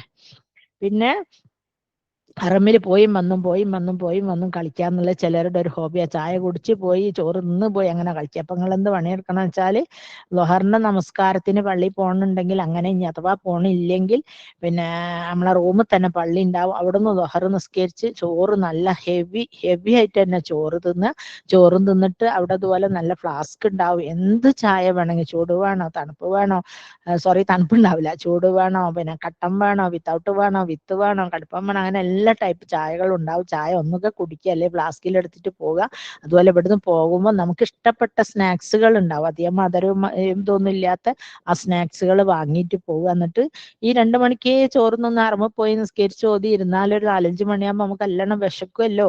അപ്പൊ എന്തെങ്കിലും ഇതും കൂട്ടിയിട്ട് ചായ ചായ ഉണ്ടെങ്കിൽ ഫ്ലാസ്കിലുണ്ടെങ്കിൽ ചായ കുടിക്കുക, അതല്ലെങ്കിൽ സംസം കുടിച്ചാൽ മതി. പിന്നെ സംസം കുടിക്കുമ്പോൾ ശ്രദ്ധിക്കുക, ഒരുപാട് സംസമല്ലേ, ഒരുപാടാണ്. എന്തൊരു ചൊല്ലുണ്ടല്ലോ, നടുക്കടലിൽ എത്തിയിട്ട് നക്കി കുടിക്കുക, അങ്ങനെ അത് പറയും പോലെ സംസം ഹറമിൽ എത്തിക്കഴിഞ്ഞാൽ ഒരുപാട് കുടിക്കാൻ മെനക്കെടണ്ട. എന്തെങ്കിലുമൊക്കെ ലക്ഷ്യം വെച്ച് ലേശം കുടിക്കുക. വരുമ്പോൾ ബോട്ടിൽ നിറച്ച് വന്നിട്ട് റൂമിൽ ഇഷ്ടമാതിരി കുടിച്ചോളി. ബിക്കോസ് അങ്ങനെ പറയാൻ കാരണം എന്താ വെച്ചാൽ ഇടക്കിടക്ക് മൂത്രം ഒഴിക്കാൻ മുട്ടിക്കഴിഞ്ഞാൽ പ്രശ്നമാണ് അല്ലേ. മൂത്രം ഒഴിക്കാൻ മുട്ടിക്കഴിഞ്ഞാൽ ഹറമൊന്നും ഇപ്പൊ നിങ്ങൾ ബാഗ് അവിടെ വെച്ചിട്ട് പോയി, ഞങ്ങൾ ഇവിടെ നിന്നോളിട്ടോ, എൻ്റെ ഫ്രണ്ടാണ്, എൻ്റെ ഇത്താത്താണ്, ആങ്ങളാണ്, നിങ്ങളൊന്ന് നോക്കണമെന്ന് പറഞ്ഞ് പോയി കഴിഞ്ഞാൽ നിങ്ങൾ വേറെ, ഇത്താത്ത വേറെ ആയിരിക്കും. കാരണം അപ്പോഴത്തേനും അവിടെ ആ ഡോർ അടച്ചിട്ടുണ്ടാവും കേട്ടോ. ഒരു കാരണവശാലും നമ്മളെ ബാഗോ ഫോണോ ഒന്നും ആരെ കയ്യിലും കൊടുത്തിട്ട് പോകരുത്. ഇനി പിന്നെ ടോയ്ലറ്റ് പോകുമ്പോഴും പുറത്ത് വെച്ചിട്ടും പോകാൻ പാടില്ല, കാരണം അത്രക്ക് കള്ളന്മാരുള്ള സ്ഥലം. ഒരിക്കലും പിന്നെ ആരൊക്കെ ഫോണ് കട്ട്, പൈസ പോയി, ബാഗ് പോയി എന്നൊക്കെ ഒരുപാട് സെർവൻസ് ഉണ്ടാവും അവിടെ. അവരപ്പോ എന്താന്ന് നമുക്കറിയില്ല, എങ്ങനെ പോയത് അങ്ങനെ പോയെന്ന് പറയുന്നുണ്ട്. അതുകൊണ്ട് ആരെങ്കിലും നമ്മളെ സ്വന്തക്കാരെ ബാങ്ക് നമ്മൾ ഡയറക്റ്റ് കേൾക്കുമ്പോൾ മാത്രം നിർത്തിയാൽ മതി, ഡയറക്റ്റ് അല്ലാത്ത ബാങ്കിന് നിർത്തണ്ട. അപ്പോ നമ്മൾ ആരെങ്കിലും ഒരാളെ കൂടാണ്ട് ഒരിക്കലും ടോയ്ലറ്റ് വാഷ്റൂമിൽ പോകരുത്. ഇനി അഥവാ പോയതാണെങ്കിൽ തന്നെ അവരുടെ കയ്യിൽ ബാഗ് കൊടുക്കുക. അവിടെ പുറത്തൊന്നും വെച്ചിട്ടൊന്നും പോകരുത്. നമ്മുടെ ബാഗ് വാച്ച് ചെയ്തിട്ട് വേറെയും പിന്നെയും കുറെ ആൾക്കാർ അവിടെ ഉണ്ടാവും. അത് ശ്രദ്ധിക്കാൻ, നല്ല കളവ് നടക്കുന്ന സ്ഥലമാണ്. അപ്പോൾ അങ്ങനെ ഹറമിൽ എത്തിക്കഴിഞ്ഞാൽ പറഞ്ഞ പോണം മത്തി പൂക്കുമ്പോൾ കാക്കക്ക് വായ്പുണ്ടെന്ന് പറഞ്ഞ മാതിരി ഹറമിലെത്തിയ ഒരുപാട് വെള്ളം കുടിക്കാൻ ആവശ്യമില്ല. പിന്നെ വരുമ്പോൾ വേണമെങ്കിൽ കുടിക്കാം, റൂമിലെത്തിയാലും കുടിക്കാം. പല ഉദ്ദേശം വെച്ചിട്ട് കുടിക്കുകയും കണ്ണ് തടവുകയും തലയിൽ ആക്കുകയും ബുദ്ധി കൂടാൻ വേണ്ടിയിട്ട് മൂർത്താപ്പ് തടവി അങ്ങനെയൊക്കെ പലതും ചെയ്യാം. അതിനെ കുറിച്ചിട്ടുള്ള വീഡിയോസും ഞാൻ ചെയ്തിട്ടുണ്ട്. പിന്നെ രാത്രി തഹജ്ജുദ് നിസ്കാരത്തിന് പോയി കഴിഞ്ഞാൽ തഹജ്ജുദ് നമസ്കരിച്ച ശേഷം പിന്നെ നന്നായിട്ട് ദുആ ചെയ്ത് പിന്നെ അവിടെ തന്നെ നിന്ന് സുബഹി ജമാഅത്ത് നിസ്കരിച്ച് മയ്യത്ത് നിസ്കരിച്ച് എല്ലാ വക്തിലും മയ്യത്ത് നിസ്കാരം ഉണ്ടാവും. ഒരു കാരണവശാലും ഒരു മയ്യത്ത് നിസ്കാരം പോലും നിങ്ങൾ ഒഴിവാക്കി കളയരുത്. ഒരു മയ്യത്തിനല്ല, അത് അറ്റ് എ ടൈം ഒരുപാട് മയ്യത്തിനാണ് നമ്മൾ നിസ്കരിക്കുന്നത്. ആ നിസ്കാരം എന്ന് പറയുന്നത് അതേ ഇൻറ്റു ഒരു 10 മയ്യത്തെ ഇൻറ്റു 1,00,000 കൂട്ടിക്കാളി എത്രമാത്രം പ്രതിഫലമാണ് കിട്ടുക. അതുകൊണ്ട് ഏതോ മയ്യത്തായിക്കോട്ടെ, പഠിച്ചോനെ അന്നേരം എങ്ങനെയും തോന്നുന്നത് ഏതോ മയ്യത്തിന് വേണ്ടി ഞാൻ നമസ്കരിക്കുന്ന പഠിച്ചവനെ ഇതുപോലെ ഒരുപാട് മുത്തക്കിങ്ങൾ എന്റെ മയ്യത്തിന് വേണ്ടി നമസ്കരിക്കണേ എന്നും കൂടെ അതിൽ ആത്മാർത്ഥമായിട്ട് ദുആ ചെയ്തോളൂ. അങ്ങനെ അതും കഴിഞ്ഞ് പിന്നെ ഇഷ്റാഖിന് ബാങ്ക് കൊടുക്കുമ്പോ ഇഷ്റാഖിന് ബാങ്ക് ഇല്ലല്ലോ, ഇഷ്റാഖിന്റെ സമയമായി കഴിഞ്ഞാല് നമ്മൾ എന്താ ചെയ്യേണ്ടതെന്ന് വെച്ചാല് ഇഷ്റാഖും കൂടെ നമസ്കരിച്ചിട്ട് പോരുക. ആ സൂര്യൻ ഉദിച്ചു വരുന്നത് ആ ഓപ്പൺ ആകാശം കാണുന്ന സ്ഥലമാണ്. നമുക്ക് മനസ്സിലാവും, ചില അറബികൾ നിസ്കരിക്കുന്നത് കണ്ട സമയമായി എന്നുണ്ട് നമ്മൾ നിസ്കരിക്കുക. അതായത് ഒരു ഇഷ്റാഖ് നമസ്കാരത്തിന് ഹജ്ജിന്റെ ഉംറന്റെയും കൂലിയാ എങ്കിൽ അത് ഹറമിൽ വെച്ചാൽ 1,00,000 ഹജ്ജിന്റെ ഉംറന്റെയും കൂലി ഒറ്റ ടൈമിൽ ഒന്നിച്ച് താമത്തൻ കിട്ടുന്ന ഒരു കൂലി. അതുകൊണ്ട് ഒരു കാരണവശാലും സുബഹി നിസ്കരിച്ച് ആരും ഓടരുത്. അവിടെ നിന്നിരുന്ന് ഇഷ്റാഖ് നിസ്കരിച്ചിട്ട് വരണം. വരുന്ന വഴിക്ക് റൂമിലെത്തി കഴിഞ്ഞാൽ നിങ്ങൾ താഴെ ഇരുന്നിട്ട് നിങ്ങൾക്ക് നന്നായിട്ട് വൈഫൈ യൂസേജ് ഫോൺ യൂസ് ചെയ്യാം. അത് കഴിഞ്ഞ് ചായയും കുടിച്ച് വാഷ് ചെയ്യുന്ന പോലെ ദിവസം ഒന്നും വാഷ് ചെയ്യരുത്, 2 ദിവസം കൂടുമ്പോൾ വാഷ് ചെയ്താൽ മതി. ചായ കുടിക്കാൻ നന്നായിട്ടൊന്ന് ഉറങ്ങുക. കാരണം പകലത്തെ ഇബാദത്തിനേക്കാളും അള്ളാഹുവിന് ഇഷ്ടം രാത്രി ചെയ്യുന്ന ഇബാദത്തുകളാണ്. രാത്രി ഉറക്കൊഴിഞ്ഞിട്ടൊക്കെ വമിനൽ ലൈലി ഫതഹജ്ജദ് ബിഹി നാഫിലതൻ ലക അസാ റബ്ബുക എന്ന് പറഞ്ഞിട്ടൊരു ആയത്തുണ്ടല്ലോ അല്ലോ, വമിനൽ ലൈലി ഫതഹജ്ജദ് ബിഹി നാഫിലതൻ ലക എന്ന് പറഞ്ഞാൽ അള്ളാഹു നിങ്ങളെ മഖാമ മഹ്മൂദൻ, അതായത് ഉത്തമമായ സ്ഥാനങ്ങളിൽ നിയോഗിച്ചേക്കാം എന്ന് പറയുന്നുണ്ട്. അതുകൊണ്ട് തന്നെ രാത്രി നന്നായിട്ട് ഇബാദത്ത് ചെയ്യണമെങ്കിൽ ഉറങ്ങണം. ഹോട്ടലിൽ നിന്ന് കിട്ടുന്ന ഭക്ഷണം കൃത്യമായിട്ട് കഴിക്കണം. റൂമിലെത്തിക്കഴിഞ്ഞാൽ നന്നായി വെള്ളം കുടിക്കണം, യൂറിൻ പാസ് ചെയ്യണം. അങ്ങനെ കണ്ട ഒരുപാട് കാര്യം. ഭയങ്കര കട്ടിയുള്ള വസ്ത്രങ്ങളൊന്നും അടിയിലിട്ട് പോകണ്ട, ചൂടാണ്. അത് നൈസായിട്ടുള്ള ഡ്രസ്സസ് കൊണ്ടുപോകാൻ പ്രത്യേകം ശ്രദ്ധിക്കുക. അങ്ങനെ പിന്നെ ഇപ്പൊ ഒരു നല്ല ഗൗണ് കിട്ടാനുണ്ട്, അത് വാങ്ങിയിട്ടാലും മതി. ഇട്ടാ ചൂടും എടുക്കൂല. അതിന് അണ്ടറിൽ ഒരു ഇന്നർ ഡ്രസ്സിന്റെ ആവശ്യവും ഇല്ല. ഇപ്പൊ മനസ്സിലായല്ലോ. ഇടയ്ക്കിടയ്ക്ക് ഹറമിൽ പോയി വന്നും കളിക്കേണ്ട. സപ്പോസ് ഞാനൊരു ഉദാഹരണം പറഞ്ഞുതരാം. നിങ്ങളൊരു 2 മണിക്ക് ലോഹർ നിസ്കരിച്ചിട്ട് ഹറമിൽ എത്തുന്നു എന്ന് വിചാരിച്ചു. നിങ്ങൾ അവിടെ ഇരുന്ന് രാത്രി 9 മണി വരെ ഏശ നിസ്കാരം വരെ. അപ്പം അള്ളാഹു പറയുന്ന ഒരു റൈഹാന എന്ന് പറഞ്ഞ ഒരാളാണ് അങ്ങനെ ഇരിക്കുന്നത്. അപ്പം മലക്കുകൾ എഴുതി വെക്കും, റൈഹാന നമ്മൾ 2 മണി മുതൽ 9 മണി 7 മണിക്കൂർ നമസ്കരിച്ചു. റൈഹാന ഓൾറെഡി നമസ്കരിച്ചതല്ല, കുറെ ഓതിയിട്ടുണ്ട്, കുറെ ദിക്ർ എടുത്തിട്ടുണ്ട്, ഫർള് ജമാഅത്ത് നിർവഹിച്ചിട്ടുണ്ട്, സുന്നത്ത് നിസ്കരിച്ചിട്ടുണ്ട്. പക്ഷെ പഠിച്ചോന് മലക്കുകൾ ഇത് അങ്ങനെയാണ്. അപ്പൊ അത്രയും പ്രതിഫലം നഷ്ടപ്പെടും. അതുകൊണ്ട് കിട്ടുന്ന കൂലി മാക്സിമം കൂലി വാങ്ങാൻ വേണ്ടി ഹറമിൽ ഇരിക്കണം. പക്ഷെ ഭക്ഷണം ഒരു നേരത്തും സ്കിപ്പ് ചെയ്യാൻ പോണ്ട. കാരണം നമുക്ക് സ്കിപ്പ് ചെയ്തിട്ട് നമുക്ക് വേറെ എവിടെയും പോയിട്ട് ഉമ്മന്റെ വീട്ടിൽ പോവാ, അളമ്മന്റെ വീട്ടിൽ പോയി കഴിക്കുക, അങ്ങനെയുള്ള ഒരു ഓപ്ഷൻ ഒന്നും ഇല്ല. അവിടെ തന്നെ കിട്ടണം, അവിടെ തന്നെ തിന്നണം. അങ്ങനെ പിന്നെ ഫ്രീ ആയിട്ട് ഒരുപാട് കിട്ടും. ഫ്രീ കിട്ടിയതൊക്കെ നിങ്ങൾ വാങ്ങി തിന്നോളി, അന്ന് നോ പ്രോബ്ലം. പക്ഷെ താഴെ ഒന്ന് വീണിടുന്ന ഒന്നും എടുക്കാൻ പാടില്ല എന്നാണ്. പിന്നെ സംസം വെള്ളത്തിനെ കുറിച്ചുള്ള വീഡിയോ തരും, അത് ശരിക്കും കണ്ടാൽ പല കാര്യങ്ങളും നമ്മൾ സംസമിന്റെ ബിദ്അത്താണോ എന്ന് വിചാരിച്ച് ചെയ്യാണ്ട് നിൽക്കുന്നുണ്ട്. അല്ല, സംസമിനെ കുറിച്ചിട്ട് വ്യക്തമായ ഒരു വീഡിയോ തന്നെ ഉണ്ട് കേട്ടോ, ഇൻഷാ അല്ലാഹ്.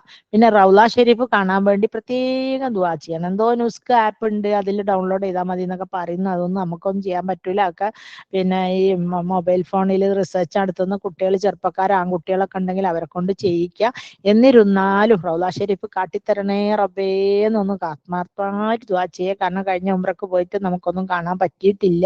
പിന്നെ നമ്മൾ പറ്റിയിട്ടില്ലെങ്കിലും ആദ്യമായിട്ട് പോകുന്നവർക്ക് കാണാൻ പറ്റിയതിൽ നമ്മൾ ഒരുപാട് സന്തോഷിച്ച് നമ്മൾ മാറി നിന്ന് അവരൊക്കെ കണ്ടു. പിന്നെ റൗള റൗദ ഷരീഫ് കയറുമ്പോൾ ചെരുപ്പിന്റെ കാര്യം പ്രത്യേകം ശ്രദ്ധിക്കുക. അവിടെ പോകുന്ന വഴി കൂടെ അല്ല തിരിച്ചു വരിക. ചിലപ്പം ചെരുപ്പ് നഷ്ടപ്പെടാൻ ചാൻസ് ഉണ്ട്. നമ്മൾ അങ്ങനെ 5-6 ജോഡി ചെരുപ്പ് നഷ്ടപ്പെട്ടപ്പോൾ കുറെ ബുദ്ധിമുട്ടിലായി പോയിട്ടുണ്ട്. അതുകൊണ്ട് തന്നെ കയ്യിൽ തന്നെ കവർ അതിനായിട്ട് വെക്കട്ടെ. കുറച്ച് ലൈറ്റ് വെയിറ്റ് പ്ലാസ്റ്റിക് കവർ കരുതി കൊണ്ടുപോവുക, ചെരുപ്പിടാനും വേണ്ടി മാത്രം. അങ്ങനെ ഒരുപാട് ല്ലേ. കഅബ കാണുമ്പോ അള്ളഹാനോട് പറയാ, അൽഹംദുലില്ലാ സുബ്ഹാനല്ലാ റബ്ബേ, നീ എനിക്കിത് കാട്ടി തന്നില്ലേ. ഇതുപോലെ നാട്ടിൽ എത്ര പൈസക്കാരുണ്ട് റബ്ബേ, എത്ര പൈസക്കാരുണ്ട്, ഇത് കാണാൻ സൗഭാഗ്യം ലഭിക്കാത്ത റബ്ബേ, നീ എനിക്കിത് കാട്ടി തന്നില്ലേ. പരിശുദ്ധ മണ്ണിൽ കാലുകുത്തിയല്ലോ എന്ന് പറഞ്ഞിട്ട് അൽഹംദുലില്ലാ സുബ്ഹാനല്ലാ ധാരാളമായിട്ട് പറയാ. അത് അള്ളാഹ്ക്ക് ഭയങ്കര ഇഷ്ടമുള്ളതാണ്. നാട്ടിൽ നിന്നും പറയുമ്പോ തന്നെ, പിന്നെ ഹറമെന്ന് പറയുമ്പോഴുള്ള കഥ പറയുകയും വേണ്ടാലോ അല്ലെ.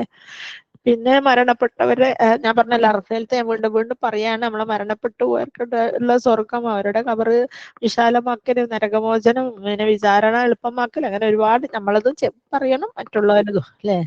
പിന്നെ ഹറമിൽ ഇപ്പൊ എല്ലാ സമയം ഇപ്പൊ ഞാൻ പറഞ്ഞല്ലോ 2 മണിക്കേറ്റം പോയി, നിങ്ങൾ 9 മണി വരെ ഈ ഭാഗത്ത് എടുക്കാനൊന്നും കഴിയില്ല. കുറച്ചാകുമ്പോൾ നമ്മൾ റെസ്റ്റ് എടുക്കണം, നമുക്ക് ക്ഷീണമൊക്കെ വരും. അപ്പൊ ഈ കുറെ പിന്നെ ഹറമിലെ ഷെൽഫ് നിറച്ച് മുസാഫ് ഉണ്ടാവും. അപ്പൊ എന്താക്കണം, മുസാഫ് നോക്കിയിട്ട് കിടക്കാൻ ശ്രമിക്കണം കേട്ടോ. അത് കൂലിയാണ്. അതായത് 3 സാധനങ്ങളാണ് നോക്കി കിടക്കുമ്പോ കൂലി. 1 ഉമ്മ, 2 കഅബ, 3 മുസാഫ്. കഅബ അങ്ങനെ എല്ലായിടത്തിലൊന്നും കാണൽ അത്ര ഈസി അല്ല, അതുകൊണ്ടാണ് മുസാഫിനെ കുറിച്ച് പറഞ്ഞത്. പിന്നെ നന്നായിട്ടൊന്ന് നടന്ന് പഠിച്ചിട്ട് പോകണം. കാരണം തീരെ ഒട്ടും നടക്കാത്ത, door to car to door to porch എന്നുള്ള ആൾക്കാരാണ് ഇപ്പോൾ അധികം. ഭർത്താവ് കാർ കഴിഞ്ഞാൽ ഭാര്യയും ഉമ്മയും പിന്നെ പുറത്തിറങ്ങൂല അല്ലെ, ബസ്സിലും ഓട്ടോറിക്ഷയിലൊന്നും കയറൂല. അപ്പൊ നമ്മളൊന്ന് ശരിക്കും നടന്ന് റിഹേഴ്സൽ എടുത്തിട്ട് പോകണം. കാരണം നടന്ന് കാലിന്റെ സ്പേഡ് ഉരണ്ട അവസരങ്ങൾ ഒരുപാട് ഉണ്ടാവും അല്ലെ. മദീനത്തേക്കുള്ള യാത്രയിൽ പല സിയാറത്തുകൾ ഉണ്ടാവും. സിയാറത്തിലെ ബസ് എവിടെയായിരിക്കും നിർത്തുക, വെയിൽ കൊണ്ട് നടക്കണം. അങ്ങനെ പിന്നെ ഖുർആൻ പബ്ലിഷ് ചെയ്യുന്ന പ്രിന്റ് പോയാൽ നമുക്കൊരു സ്വന്തമായിട്ട് ഒരു ഖുർആൻ കിട്ടും. അവിടെ നല്ല ഗാർഡൻ ഒക്കെ ഉണ്ട്, അവിടെയൊക്കെ പോയി കാണണം. പിന്നെ വേദന ഇല്ലാത്തവരും ഉള്ളവരൊക്കെ ഈ മരുന്ന് പുരട്ടിയിട്ടാൽ നല്ലതാണ്. വേദന വരാതെ സൂക്ഷിക്കുക. പിന്നെ രാത്രിയിലെ ഇബാദത്തുകൾ ഞാൻ പറഞ്ഞല്ലോ, നന്നായി വർദ്ധിപ്പിക്കുക. അങ്ങനെ ഏകദേശം ഒരു 10-75 കാര്യങ്ങളോളം ഞാനിപ്പോ പറഞ്ഞു. ഇത്രയും കാര്യങ്ങൾ നിങ്ങൾക്ക് വേറൊരു ക്ലാസ്സിൽ നിന്ന് കിട്ടുമോ എന്ന് എനിക്ക് അറിഞ്ഞൂടാ. വബില്ലാഹി തൗഫീഖ്. ഇതിന് വീഡിയോസ് ഉണ്ടാവും. പിന്നെ അതൊക്കെ ഞാൻ ഇൻഷാ അല്ലാ അയച്ചു തരാം. നമ്മുടെ ഗ്രൂപ്പിന്റെ ലിങ്കും അയച്ചു തരാം. അതിൽ ആഡ് ആയി കഴിഞ്ഞാൽ നിങ്ങൾക്ക് ഈ വിഷയങ്ങളൊക്കെ കൈമാറാൻ എളുപ്പമുണ്ട്. കാരണം അതിലിട്ടാ പോസ്റ്റ് ചെയ്താൽ മതിയല്ലോ. അൽഹംദുലില്ലാ. അല്ലാഹുമ്മ ബാരിക്. പഠിച്ചവനെ റബ്ബേ, നമുക്കെല്ലാം പരിശുദ്ധ ഹജ്ജ് കർമ്മം നിർവഹിക്കാനും അല്ല, മരുന്ന് അവിടെ സൗദിയിലെ മെഡിക്കൽ ഷോപ്പൊന്നും കിട്ടും കേട്ടോ, ഇവിടെ ഒന്നും കിട്ടൂല. അത് തന്നെ പുറത്ത് ബക്കാലയിലും മറ്റേ ഷോപ്പുകളിലും ഉണ്ടാവും, അവിടുന്ന് വാങ്ങരുത്. അതൊന്നും മറ്റേ അത്ര ഒറിജിനൽ അല്ല. ഞാൻ അയച്ചുതരാം, ഇതിന്റെ കൂടെ ലിങ്ക് ഒക്കെ അയച്ചുതരാം ഇൻഷാ അല്ലാ. അപ്പൊ അങ്ങനെ റബ്ബ് സുബ്ഹാനഹു വ തആല നമ്മളെല്ലാം പരിശുദ്ധ കർമ്മ ഹജ്ജ് ചെയ്തവരെല്ലാരും ഹജ്ജും സ്വീകരിക്കട്ടെ. ഇനി പൂതിയുള്ളവർ നന്നായിട്ട് മാക്സിമം ദുആ ചെയ്യുക. അള്ളാഹു നമ്മളിൽ നിന്ന് കബൂലാക്കട്ടെ. നമുക്ക് മക്ക സന്ദർശിക്കാനും ഉംറ ചെയ്യുവാനും ഒരുപാട് പാപമോചനം തേടുവാനും അള്ളാഹുവിന്റെ ജന്നത്തുൽ ഫിർദൗസിൽ ഏറ്റവും ഉന്നതമായ സ്വർഗത്തിൽ എത്തിപ്പെടുവാനും വിധി കൂട്ടുമാറിക്കട്ടെ. ഗൾഫിന്റെ UGC കൺട്രീസിലെ അനിശ്ചിതാവസ്ഥ അള്ളാഹു സുബ്ഹാനഹു വ തആല മാറ്റി തരട്ടെ. മനസമാധാനത്തോടു കൂടി എല്ലാവർക്കും ജീവിക്കാനുള്ള തൗഫീഖ്